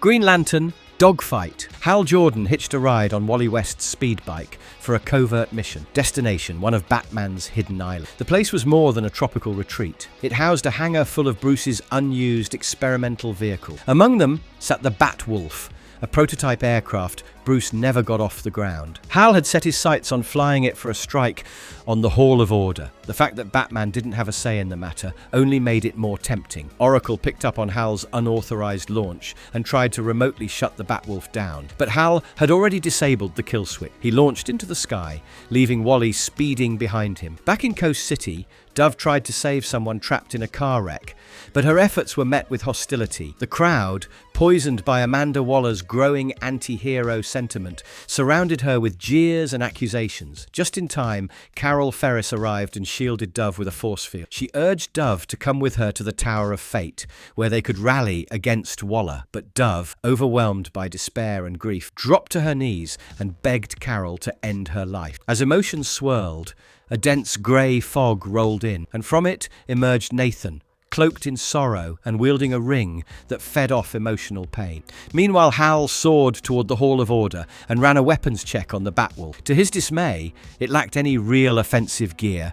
No bombs, no ammo, just a few defense systems. Thinking fast, Hal used the onboard Batmobile as a literal missile, ejecting it straight into the hall's doors, blowing them open. The chaos gave Wally the cover he needed to infiltrate the hall and connect a T-sphere to the central system, downloading intel. But before he could finish, Major Force, now serving Waller's Bureau of Sovereignty, crashed into the fight. Hal kept him busy, allowing Wally to complete the mission. In Gamora, Alan Scott continued mentoring the sentient entity known as Jadestone. Their conversations circled around identity and purpose. Alan explained that Jadestone didn't have to be a weapon. Destruction always led to more destruction. But goodness, Alan said, was the one investment that never failed. When Jadestone was summoned to defend the Hall of Order, Alan challenged him to choose which path he wanted to follow. Back in Coast City, Carol confronted Nate. He tried to cloud her mind with sorrow and regrets, especially about her past with Hal. Nate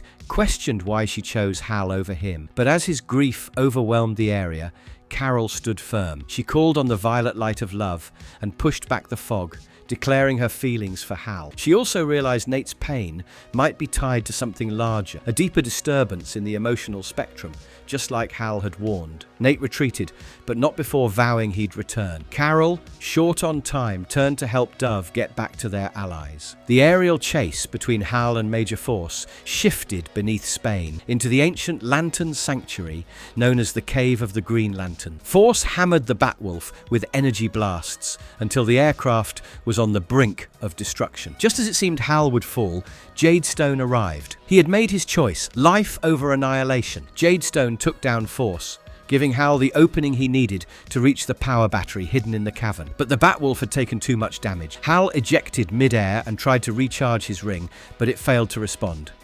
He was free-falling until Jadestone caught him and carried him safely to the battery. Jadestone explained that his transformation had come from both the influence of the Starheart and Alan Scott's wisdom. He now saw himself as the battery's guardian, a role once held by Tom Kalmaku. With Jadestone watching over the sacred site, Hal recharged his ring. He was soon joined by Carol. They embraced and kissed, both understanding the pain and responsibility they carried as heroes.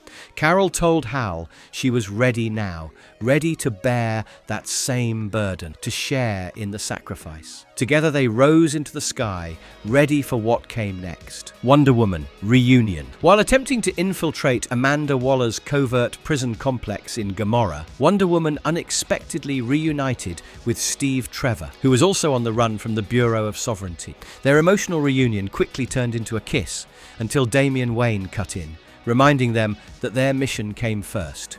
Their friends were still locked away and needed rescuing. He was visibly irritated when Wonder Woman introduced him to Steve using his real name. Damian emphasized the importance of preserving secret identity, but Diana pushed back, explaining that she and Steve shared no secrets between them. The three made their way up the wall surrounding the facility, preparing to drop into a prison block. Diana noted that without her divine powers, the fall would be risky, concrete would hit harder, and her resilience was diminished. Damian admitted that none of them might walk away from the jump, but they took the plunge anyway. They survived the fall and managed to infiltrate the facility. Inside, Steve laid out a plan. He could disable the locking system, but it would trigger a full security alert. Worse still, each prisoner's cell would still need to be opened one at a time. Diana and Damian split the job. Robin would handle the manual release of each cell, while Wonder Woman would serve as a distraction, holding off the guards. The prison's armed enforcers assumed Diana would be an easy target without her power. They were wrong. Though she lacked her usual godspeed, she deflected bullets with her bracelets,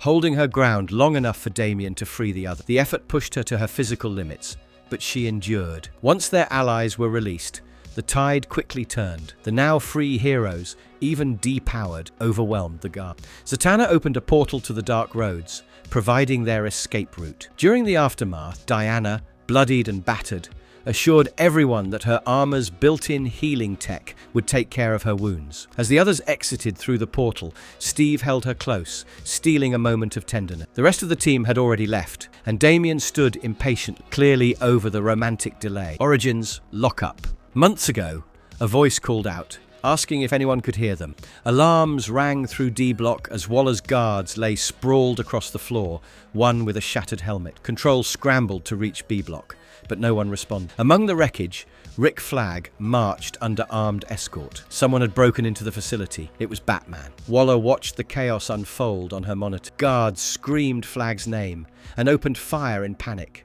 She called out over comms, trying to regain control. Then came the sound of footsteps, too calm, too deliberate. Waller turned, gasped, "Oh God!" and the room erupted. An unseen force tore through the office, flinging staff and furniture like toys. Batman moved with brutal precision, incapacitating every guard in his path. One punch cracked a helmet in half, and then he stood before her, silent, powerful, unmoving. Waller stared up, speechless, as Batman leaned in without a word. Later, she seethed. "He was that close to me," she barked, pacing in fury. Her agent reminded her, "He's Batman!" But Waller snapped back. "He's just a man in a suit. No one in Task Force X could stop him, and that wasn't a myth. It was failure." She knew why he came. Not for sabotage, for shame. To prove that someone like her could never take power from someone like him. Still, she wouldn't give him the satisfaction. He got the job done. she admitted, but she wouldn't dwell in defeat. She turned to her agent and ordered, "Find out how he broke in." The agent nodded. On it. At the Belle Reve satellite outpost, Amanda Waller left in frustration, reflecting how Batman had effortlessly dismantled what she spent a lifetime building. As her driver Morris pulled the car around, she requested to go home. Morris informed her she had a coffee meeting with her daughter, which Amanda hadn't scheduled. Morris explained her daughter had been trying for weeks. Waller didn't like surprises and warned Morris to never withhold information again, then fired him on the spot and told him to drop her off and turn in his badge. At the cafe, Waller confronted her daughter Coretta, frustrated and impatient. Coretta greeted her, but Waller remained businesslike. Coretta reminded her that she'd been trying to reconnect. Waller insisted she was dealing with important matters. Coretta questioned whether it was more important than family. Waller responded that her work protected democracy, expecting trust.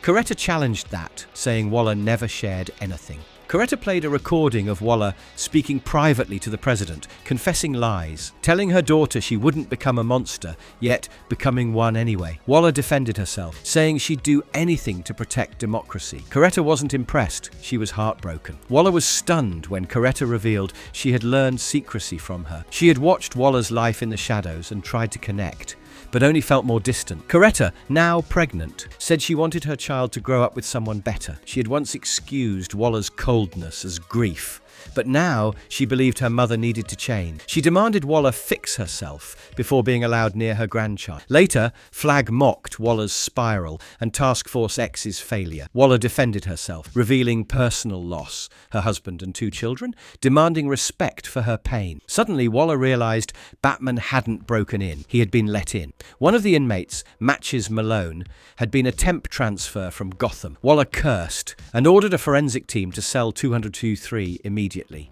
At an active cell block, Waller supervised fingerprint collection. Her team had found 32 fresh prints so far, expecting up to 50. She instructed them to run every print, confident one unmatched set would belong to Batman. Flag doubted Batman would be careless enough to leave prints, but Waller countered that ego often led to mistakes. Based on Batman's demographic, she demanded they start building their own fingerprint database. She then ordered a shadow team in Gotham to begin collecting prints immediately. Flag protested, calling it unconstitutional surveillance. Waller dismissed his concern by citing Batman's illegal tech as justification. Flag snapped, calling out her hypocrisy, preaching integrity while employing killers. Waller coolly brushed him off.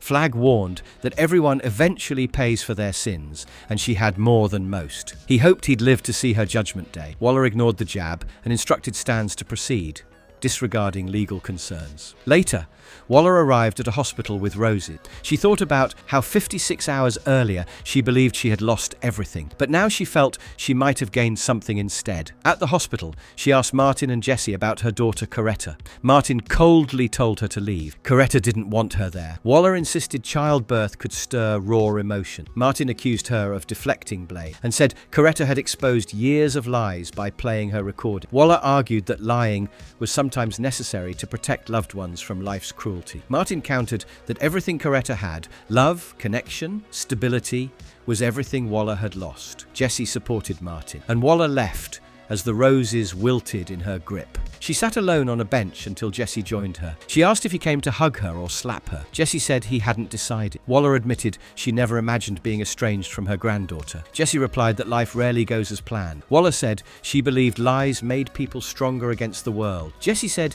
he didn't know if she was right, but people would always see her as the villain, especially against someone like Bat. Waller replied that being called a monster didn't scare her. What mattered was teaching others not to fear the names they're given. Waller imagined standing strong with her enforcers, Paradise Lost, Brainiac Queen, and the rest. She told Jesse she would fight until the bitter end. She hoped that once her mission was over, they could rebuild their lives. Jesse said he'd like that. They embraced, and as he left, he said, "Take care, Mum." Waller remained seated, quiet. She noticed something streak across the night sky. Most would see a shooting star, but she wondered if it was another threat. She made a silent plea to the universe, begging for strength to carry on and for the power to prevail.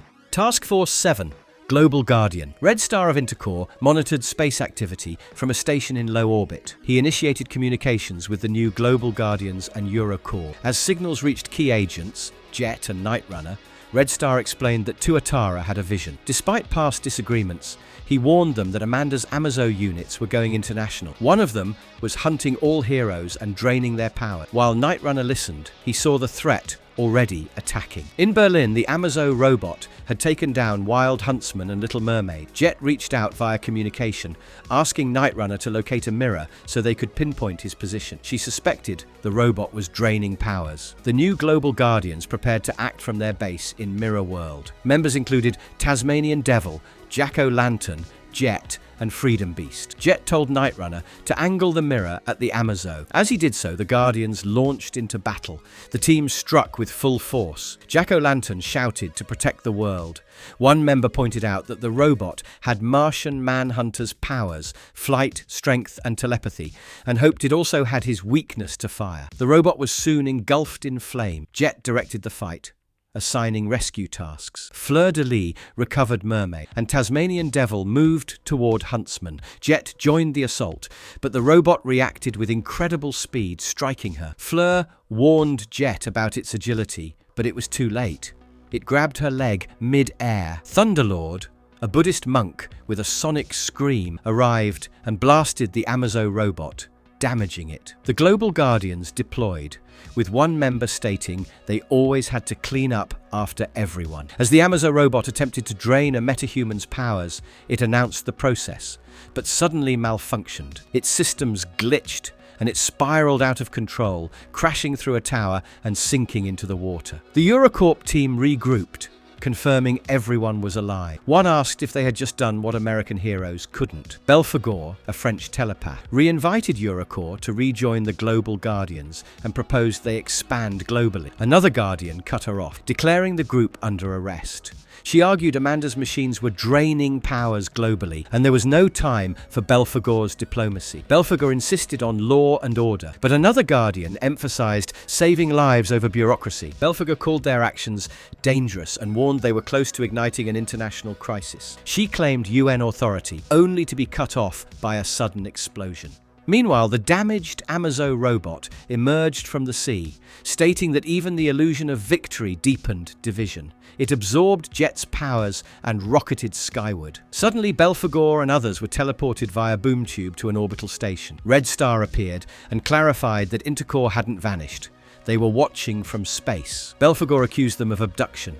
Red Star pointed to the chaos in the US and said America had hoarded metahumans for too long, forcing the rest of the world to form the Global Guardians. Instead of creating unity, it led to conflict. The heroes looked out in silence at the fractured state of their world. Red Star declared that America was tearing itself apart. He urged the group to unite under Intercops. Owl Woman questioned the idea, pointing out Ghostmaker's criminal record. Nightrunner reminded them they had worked well together in Batman Incorporated and believed joining Intercops made sense. Owl Woman defended the group's actions, saying they recently defeated one of Waller's monsters. Tuatara interrupted, stating the enemy wasn't down. Owl Woman rushed to him, shocked at his condition. Tuatara explained he had immersed himself in bleed condensation to amplify his vision, revealing the Amazo had Martian Manhunter's powers, including superior psychic ability. He had just sensed its shields, too late. The Amazo arrived and silently attacked. It drained powers from Earth's metahumans, halting their inner conflicts and redirecting their powers for its use. Owl Woman screamed as it invaded her mind. Belphegor rushed in and saved her just in time, pulling her away from the attack. Owl Woman teased him affectionately, calling him a daft frog, and admitted she knew he was doing good work, despite trying to lock her up. The Amazo continued its assault. It drained Owl Woman's powers completely. Waller, watching the battle from Gamora, remarked the robot's curiosity toward its victim, whether they'd unite under extinct. They didn't. She declared the Amazo the Global Guardian. At Amanda Waller's Supermax prison in Gamora, a soldier located Frankenstein, noting he was separated from the others. It was Steve Trevor. He planned to flank the breakout. Frankenstein, missing limbs, confirmed he could stand and remarked that losing limbs was familiar. Steve helped him and directed him toward Wonder Woman's group. Wonder Woman searched for Steve, while Damian urged her to prioritize saving depowered heroes. She tried calling Steve, who responded using an enemy communicator. Injured and pinned down, Steve warned her about Waller's plans. He revealed Waller had built a machine, not just to build an army, but to build another machine. Waller stood before multiversal maps. Her ambition wasn't limited to Earth's heroes. She aimed to control the entire multiverse. Smiling, she declared, "Checkmate. Green Arrow, old friends." At Gamora, Amanda Waller assessed the situation. Their attacks on both the fortress and Themyscira had failed, leaving cracks in their defenses. She emphasized that they couldn't afford more losses. With Superman, Batman, and Wonder Woman off the grid, she believed finding them would be the key to stopping any remaining resistance. But her concern shifted to not knowing the whereabouts of her own operatives, specifically Bright. Elsewhere, Green Arrow launched into action with Team Arrow against Bright. As Ollie fired arrows, he told Bright to release his family so they could talk. Bright refused and powered up his energy. Ollie's team prepared for battle. Ollie, unfazed by Bright's threats, revealed he came prepared with shades. Bright launched a blinding energy attack, affecting several heroes. Ollie stayed calm, aimed, and fired arrows. Though Bright mocked him for missing, Ollie smirked and tugged at his vest. In a surprise move, he revealed Connor Hawke beside him. The arrows were just a distraction. Ollie explained that Connor, despite being blindfolded, was the world's greatest fighter. As Ollie and Connor got ready to fight, Ollie instructed Roy to take over the ship while they handled Bright. Roy acknowledged and jumped into the fray. Bright, seeing Connor, prepared to fight, saying, "Fine, you want to dance." The two archers charged Bright head-on. Bright knocked Ollie back, but was soon struck by a combo from Connor. The battle turned brutal. Bright mocked Connor, calling him a dumb kid and saying he hated him even in his world. Connor fought fiercely. Meanwhile, Roy pummeled another enemy and asked who they were. The robotic villain finally answered. He was from Earth 3. Bright revealed his origin from Earth 3, home of the crime syndicate, a twisted version of the Justice League. He was once a member of the Insiders and had been a White Lantern, often teaming up with Deadeye and Power Ring. But during an event called the Brightest Night, Deadeye betrayed him, stole his ring, and left him for dead. Though Power Ring and Deadeye later died, he survived. Waller found him, rebuilt him, and promised him a world to play with. Back in the present, Bright tried to kill Green Arrow's entire family, but was met with resistance. The Arrow family launched a counterattack, and Ollie shouted to send Bright back home. Bright raged and charged, but Ollie taunted him and fired arrows. Bright then promised to kill just him, if not the others. The battle ended with Bright being thrown off the ship. Ollie confirmed he would survive and told the group to prepare for landing. They arrived at the Hall of Order. Ollie expressed pride seeing his son wear the Green Arrow costume, but said he didn't need to. Connor replied that someone had to.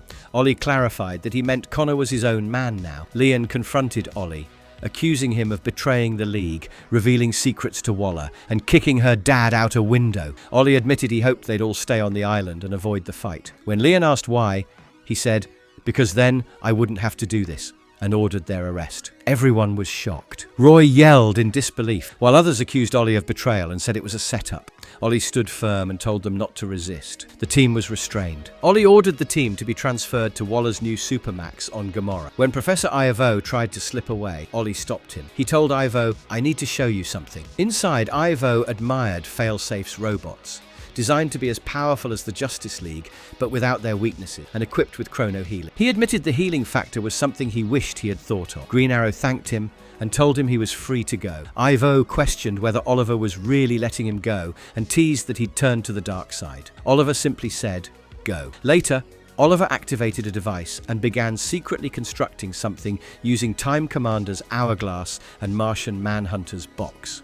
Sensing someone nearby, he called them out and drew his bow. Zatanna, Black Canary, and Ice stepped from the shadow. Zatanna said they needed to talk. Seeing Dinah, Oliver emotionally called her Pretty Bird. Zatanna urged Dinah to move quickly, but assured her they'd wait until she was ready. Dinah confronted Oliver, demanding to know what he was thinking. He made a comment about her shadow walking, trying to deflect, but she pressed harder. He said he was doing what had to be done for their family. Dinah countered that his silence was scarier than her scream. Though she wanted to scream at him for siding with Amanda Waller, she held back. She accused him of falling into old habits, taking everything on himself and making decisions for others. Oliver maintained that it was necessary, then triggered a keypad. Dinah, alarmed, asked what he had done. An intruder alarm sounded. Oliver admitted he had activated it and that Waller's Amazos would be there any second. Dinah urged him to come with her and help take Waller down in Gamora. Oliver told her he wished she hadn't said that. Now he had to report it. She said goodbye, hoping they'd be on the same side next time, and softly whispered, "I love you." As she vanished, Oliver replied, "I love you too." Left alone in the lab, he examined the device he was building and resumed work. Later, he approached Waller, who referenced his run-in with Bright and said she wouldn't allow infighting. Oliver responded that they had bigger problems and needed to revisit their deal. Waller coldly stated, "The war is coming to us."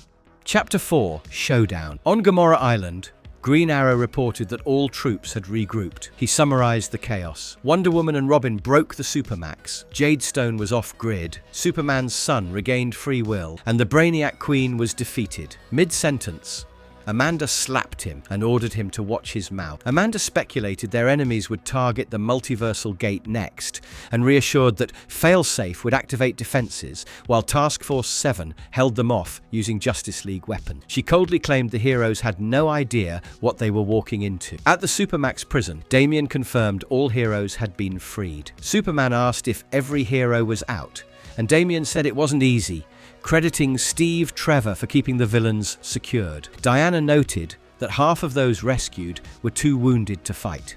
She said Batman believed he could neutralize the Amazos from Waller's Gamora base, but they still didn't know its location. Wally West revealed he pulled maps and schematics from the Hall of Order, while Hal Jordan caused chaos, and Hal recovered his ring. Trevor reported something dangerous was being built in the prison's basement. Nightwing ordered everyone to arms, except for Airwave, who was told to stick close as his gear was upgraded. Nightwing gave a rallying speech, acknowledging their slim odds, but stressed their fight was for a world that depended on them. He told Batman it was time to bring the thunder. Outside Gamora, Waller's soldiers surrounded the perimeter. Then the boom tube hit, and Batman led the charge with Nightwing, Wonder Woman, Starfire, and many others. Nightwing yelled to go.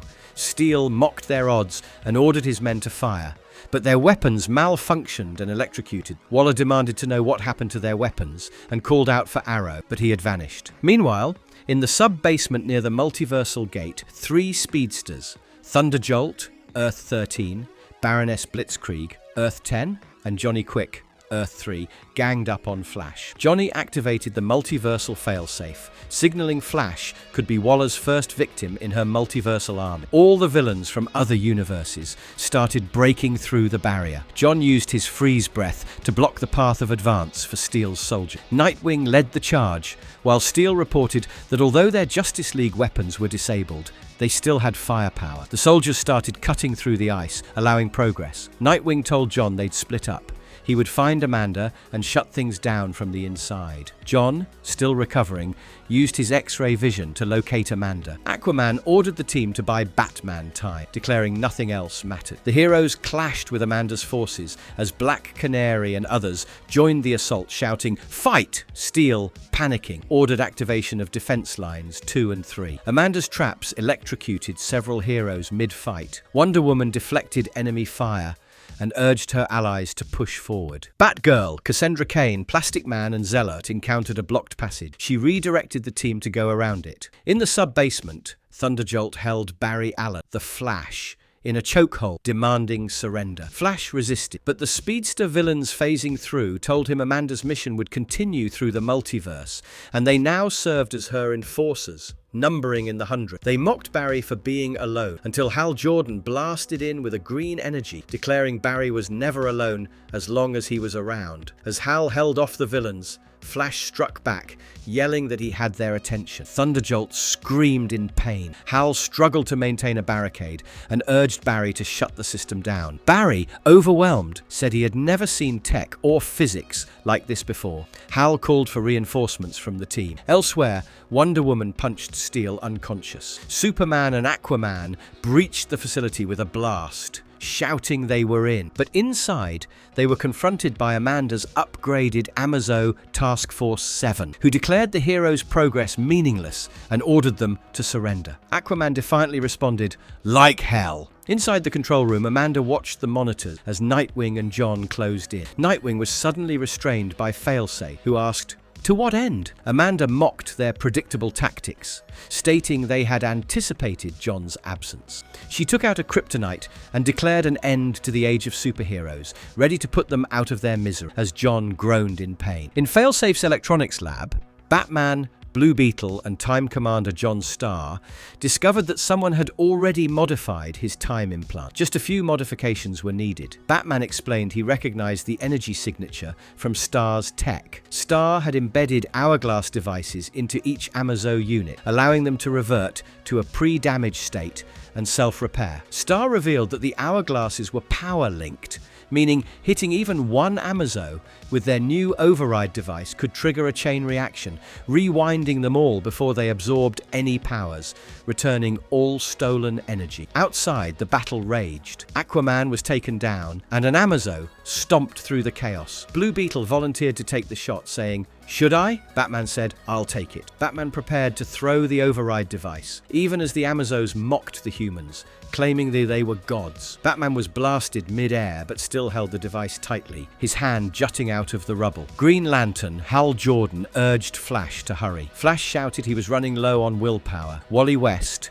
Max Mercury, and Jay Garrick arrived and combined their energies with Hal and Flash. Together, they unleashed a powerful Lantern Flash energy burst. Hal laughed, enjoying the classic team-up. Back in the control room, Amanda asked why heroes had made things so hard. Imprisonment was her goal, but escalation led her to opt for termination. Nightwing struggled against Failsafe. Amanda claimed she only wanted justice for an unjust world and an end to chaos. Superman was defeated by the Amazo velocity, and the multiversal villains started to phase through. As the override device rolled to the floor, Green Arrow found it. He said, "Heroes got a hero," and fired the device into one of the Amazo. The impact triggered a chain reaction across the battlefield. Electric energy surged, disabling the Amazos. The stolen powers returned to the hero. Superman stood restored, flexing with energy surging through him. Around him, the other heroes also regained their powers and attacked all the Amazos. Beast Girl and the others confirmed everyone seemed okay. Superman smiled and said, "That felt amazing." Amanda screamed in frustration as the stolen energy drained from her Amazos. Nightwing confirmed Failsafe was drained too. He mocked her, asking if she had no more contingency plan. Amanda, holding a gun, threatened to use her multiversal gate as an escape, claiming she'd shoot if they moved. Just as she aimed, Dreamer knocked her out, yelling, "No, you won't!" Outside, the battle continued. Wonder Woman and Aquaman destroyed the remaining Amazos. Green Arrow fought fiercely alongside Aquaman. Batman and Blue Beetle looked on as Ollie explained he had to earn Amanda's trust, not just by lying, but by genuinely believing in her cause. Martian had implanted him with a suggestion to believe in Amanda. He said he did so until Martian Manhunter's telepathic implant triggered at the right moment, leading to a successful strike. Elsewhere, as an Amazo burned, Martian Manhunter admitted he hadn't counted on being captured immediately. When accused of not sharing his plan, he pointed out the irony, given Batman's own secretive nature. The resistance pushed forward as Amanda's enforcers fell. Amanda was stunned to see Dreamer alive. Dreamer explained that Jon's dreams brought her back. His mind had pulled her into the dreamscape, where she rebuilt herself. She'd been waiting for her chance at Amanda. Meanwhile, Hal Jordan commanded the others to hold the line, while Flash prepared to close the multiversal gate. But Flash hesitated, fearing permanent disconnection from the multiverse. Amanda raged again, shouting that she had already won. She claimed she fooled everyone, used the Brainiac Queen's AI to make superheroes look like monsters, and turned the world's governments against them. She boasted that even with powers restored, the world would reject them. Nightwing dismissed her speech, calling it a villain rant, and introduced Airwave. Airwave revealed himself as a living Wi-Fi signal and said he had recorded Amanda's tirade. Nightwing added that it was already being broadcast across the globe. As the people of Earth watched Amanda's unfiltered confession, Superman and Flash gathered the wounded hero. Nightwing declared it over. Amanda Waller was finished. 48 hours after the battle, the heroes gathered at the Fortress of Solitude. Wonder Woman, Martian Manhunter, and Green Lantern surveyed the icy ruin. Wonder Woman admitted it wasn't a clean victory. Meanwhile, Barry Allen, Wally West, and Jay Garrick met in a quiet living room. Jay confirmed that Barry was right. Their vibrational access to the multiverse was gone. Wally added that destroying the machine had taken his powers too. He had tried everything to regain, but now they were uncertain if they'd ever find the multiversal doorway again.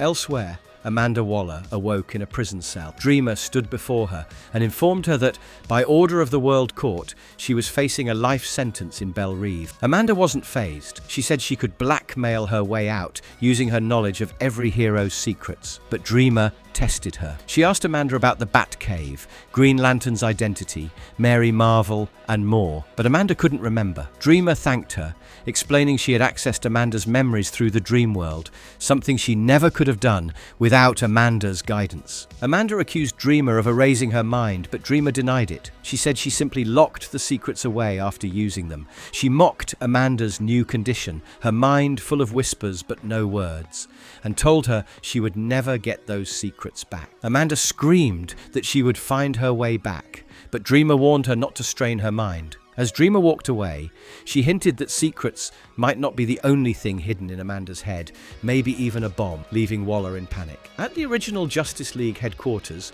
Superman thanked the others for coming. Batman, Wonder Woman, Green Arrow, Dinah Lance, and others joined. Superman reported that several heroes were recovering, including Animal Man, but Red Tornado might be irreparable. Batman added that when the stolen powers were released, not all returned to their original hosts. Some had swapped or vanished. Their new hosts must be located quickly. Wonder Woman turned to Ollie. Furious, he blindsided them with his undercover plan. Ollie admitted fault. He had worked alone, tweaking a device originally meant to counter Amazo, but lacked coordination with the team. He acknowledged that if they'd stayed in communication like before, much of the disaster could have been avoided. He then surprised them, saying the world still needed the Justice League, only bigger, more coordinated, and more proactive than before. Batman told him they agreed and revealed a hologram of a massive orbital base. As the League stared at the projection, Ollie could only mutter, "Whoa." Justice League Unlimited was coming.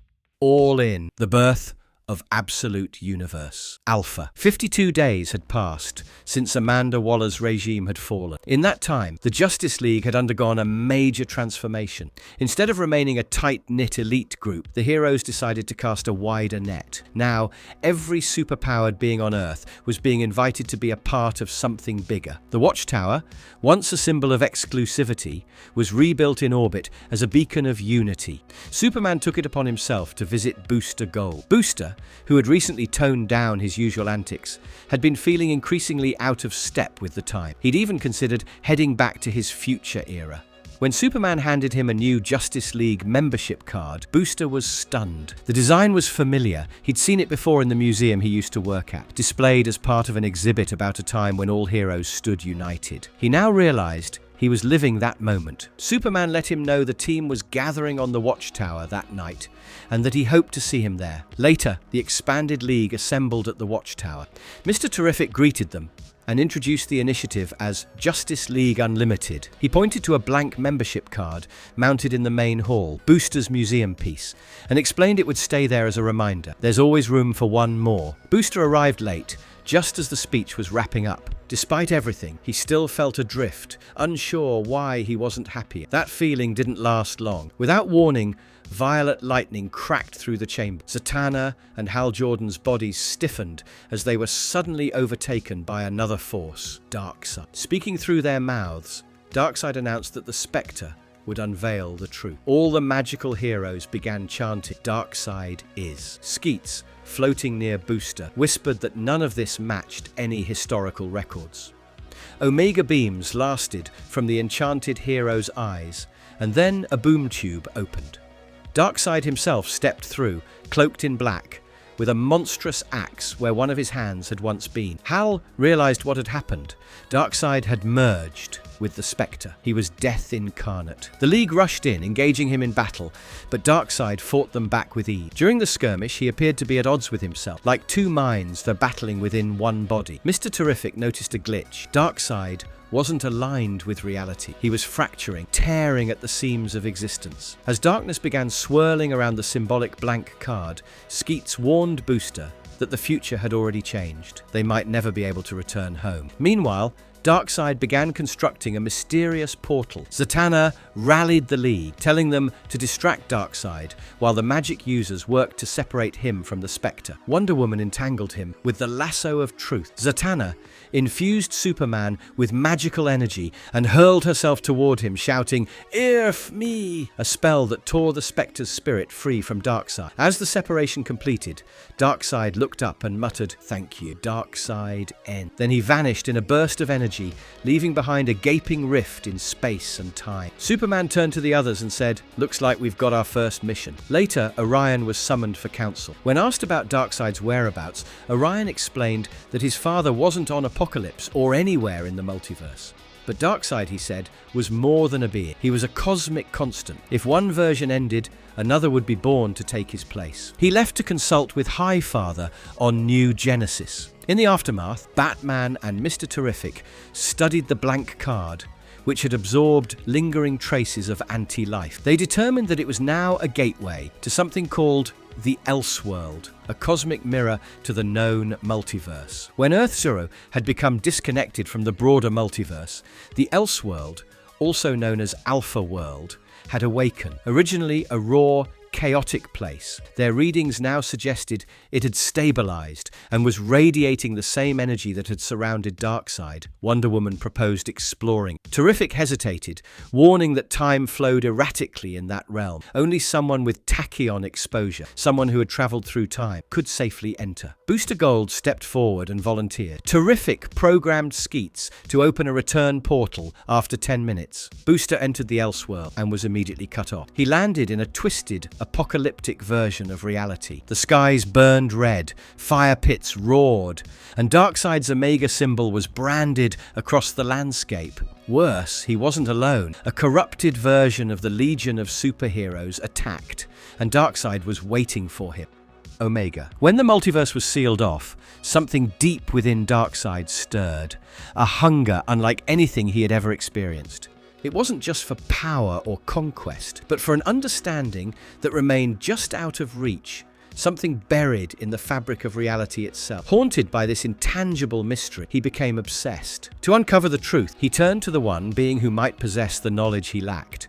The Spectre. Retreating from Apokolips and all his loyal subjects, Darkseid began constructing a device of immense power. Alone in isolation, he sacrificed his own hand to the machine, ensuring that it would be bound solely to him. But even that was not enough. The device, sensing his hesitation or perhaps his lack of commitment, refused to activate, demanding more blood. Before he could respond, his chamber was stormed by Kalibak and his general. In his absence, they had forged a new army, genetically bred paradevil, crafted from the universe's most brutal species. Kalibak believed it was time to launch an offensive against Earth while its defenders remained fractured. But Darkseid, consumed by his own search, rejected the idea. He ordered them all to leave. Kalibak refused. Without hesitation, Darkseid killed him, feeding his energy into the machine. That was the power it needed. With his strength renewed, Darkseid launched an assault on both heaven and hell in search of the Spectre, but he was not there. The demons and angels offered him everything he could want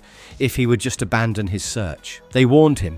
His actions risked tearing apart the cosmic order itself. Darkseid didn't care. Eventually, he discovered that Eclipso had imprisoned Jim Corrigan, the Spectre's human host, on the far side of the moon. Darkseid traveled there and confronted Eclipso in the depths of eternal darkness, where Eclipso's power was unmatched. But Darkseid brought the light, channeling energy from the brightest star in the galaxy to burn Eclipso into submission. In the shadows below, Darkseid found Corrigan, but before he could act, the Quintessence appeared, trying to stop him. They warned him that even he could not force the Spectre to serve him.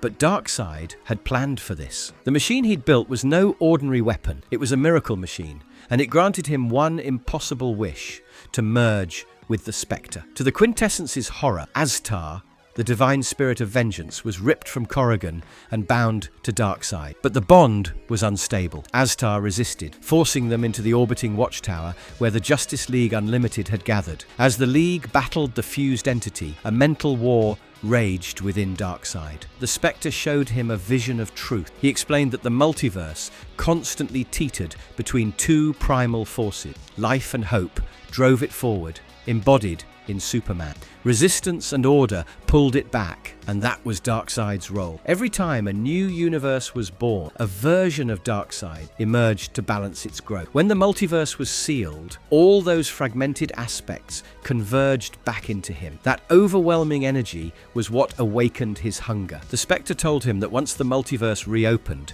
this surplus power would fade and he would return to what he was. It was the natural order of things, and he should accept it. But Darkseid refused. He wanted more. In a flash of clarity, Darkseid saw his entire existence from beginning to end. He understood that he was woven into the structure of reality itself, destined to adapt and reappear, always fitting the story's needs. He would always be a constant, never in control of his own fate. He rejected it all. As Astar separated from him, Darkseid uttered one final declaration: Darkseid ends. And with that, he allowed himself to die. He awoke again, but not in the multiverse. He had been reborn in the Elseworld, a raw, untamed counterpart to Earth Zero. In this primordial plane, there were no rules. Darkseid, now carrying the remnants of that immense energy, began to shape it in his image. No longer bound by the cycle of life and hope, he created a harsh and broken world, a universe forged in strife and shadow, a mirror of everything he had rejected.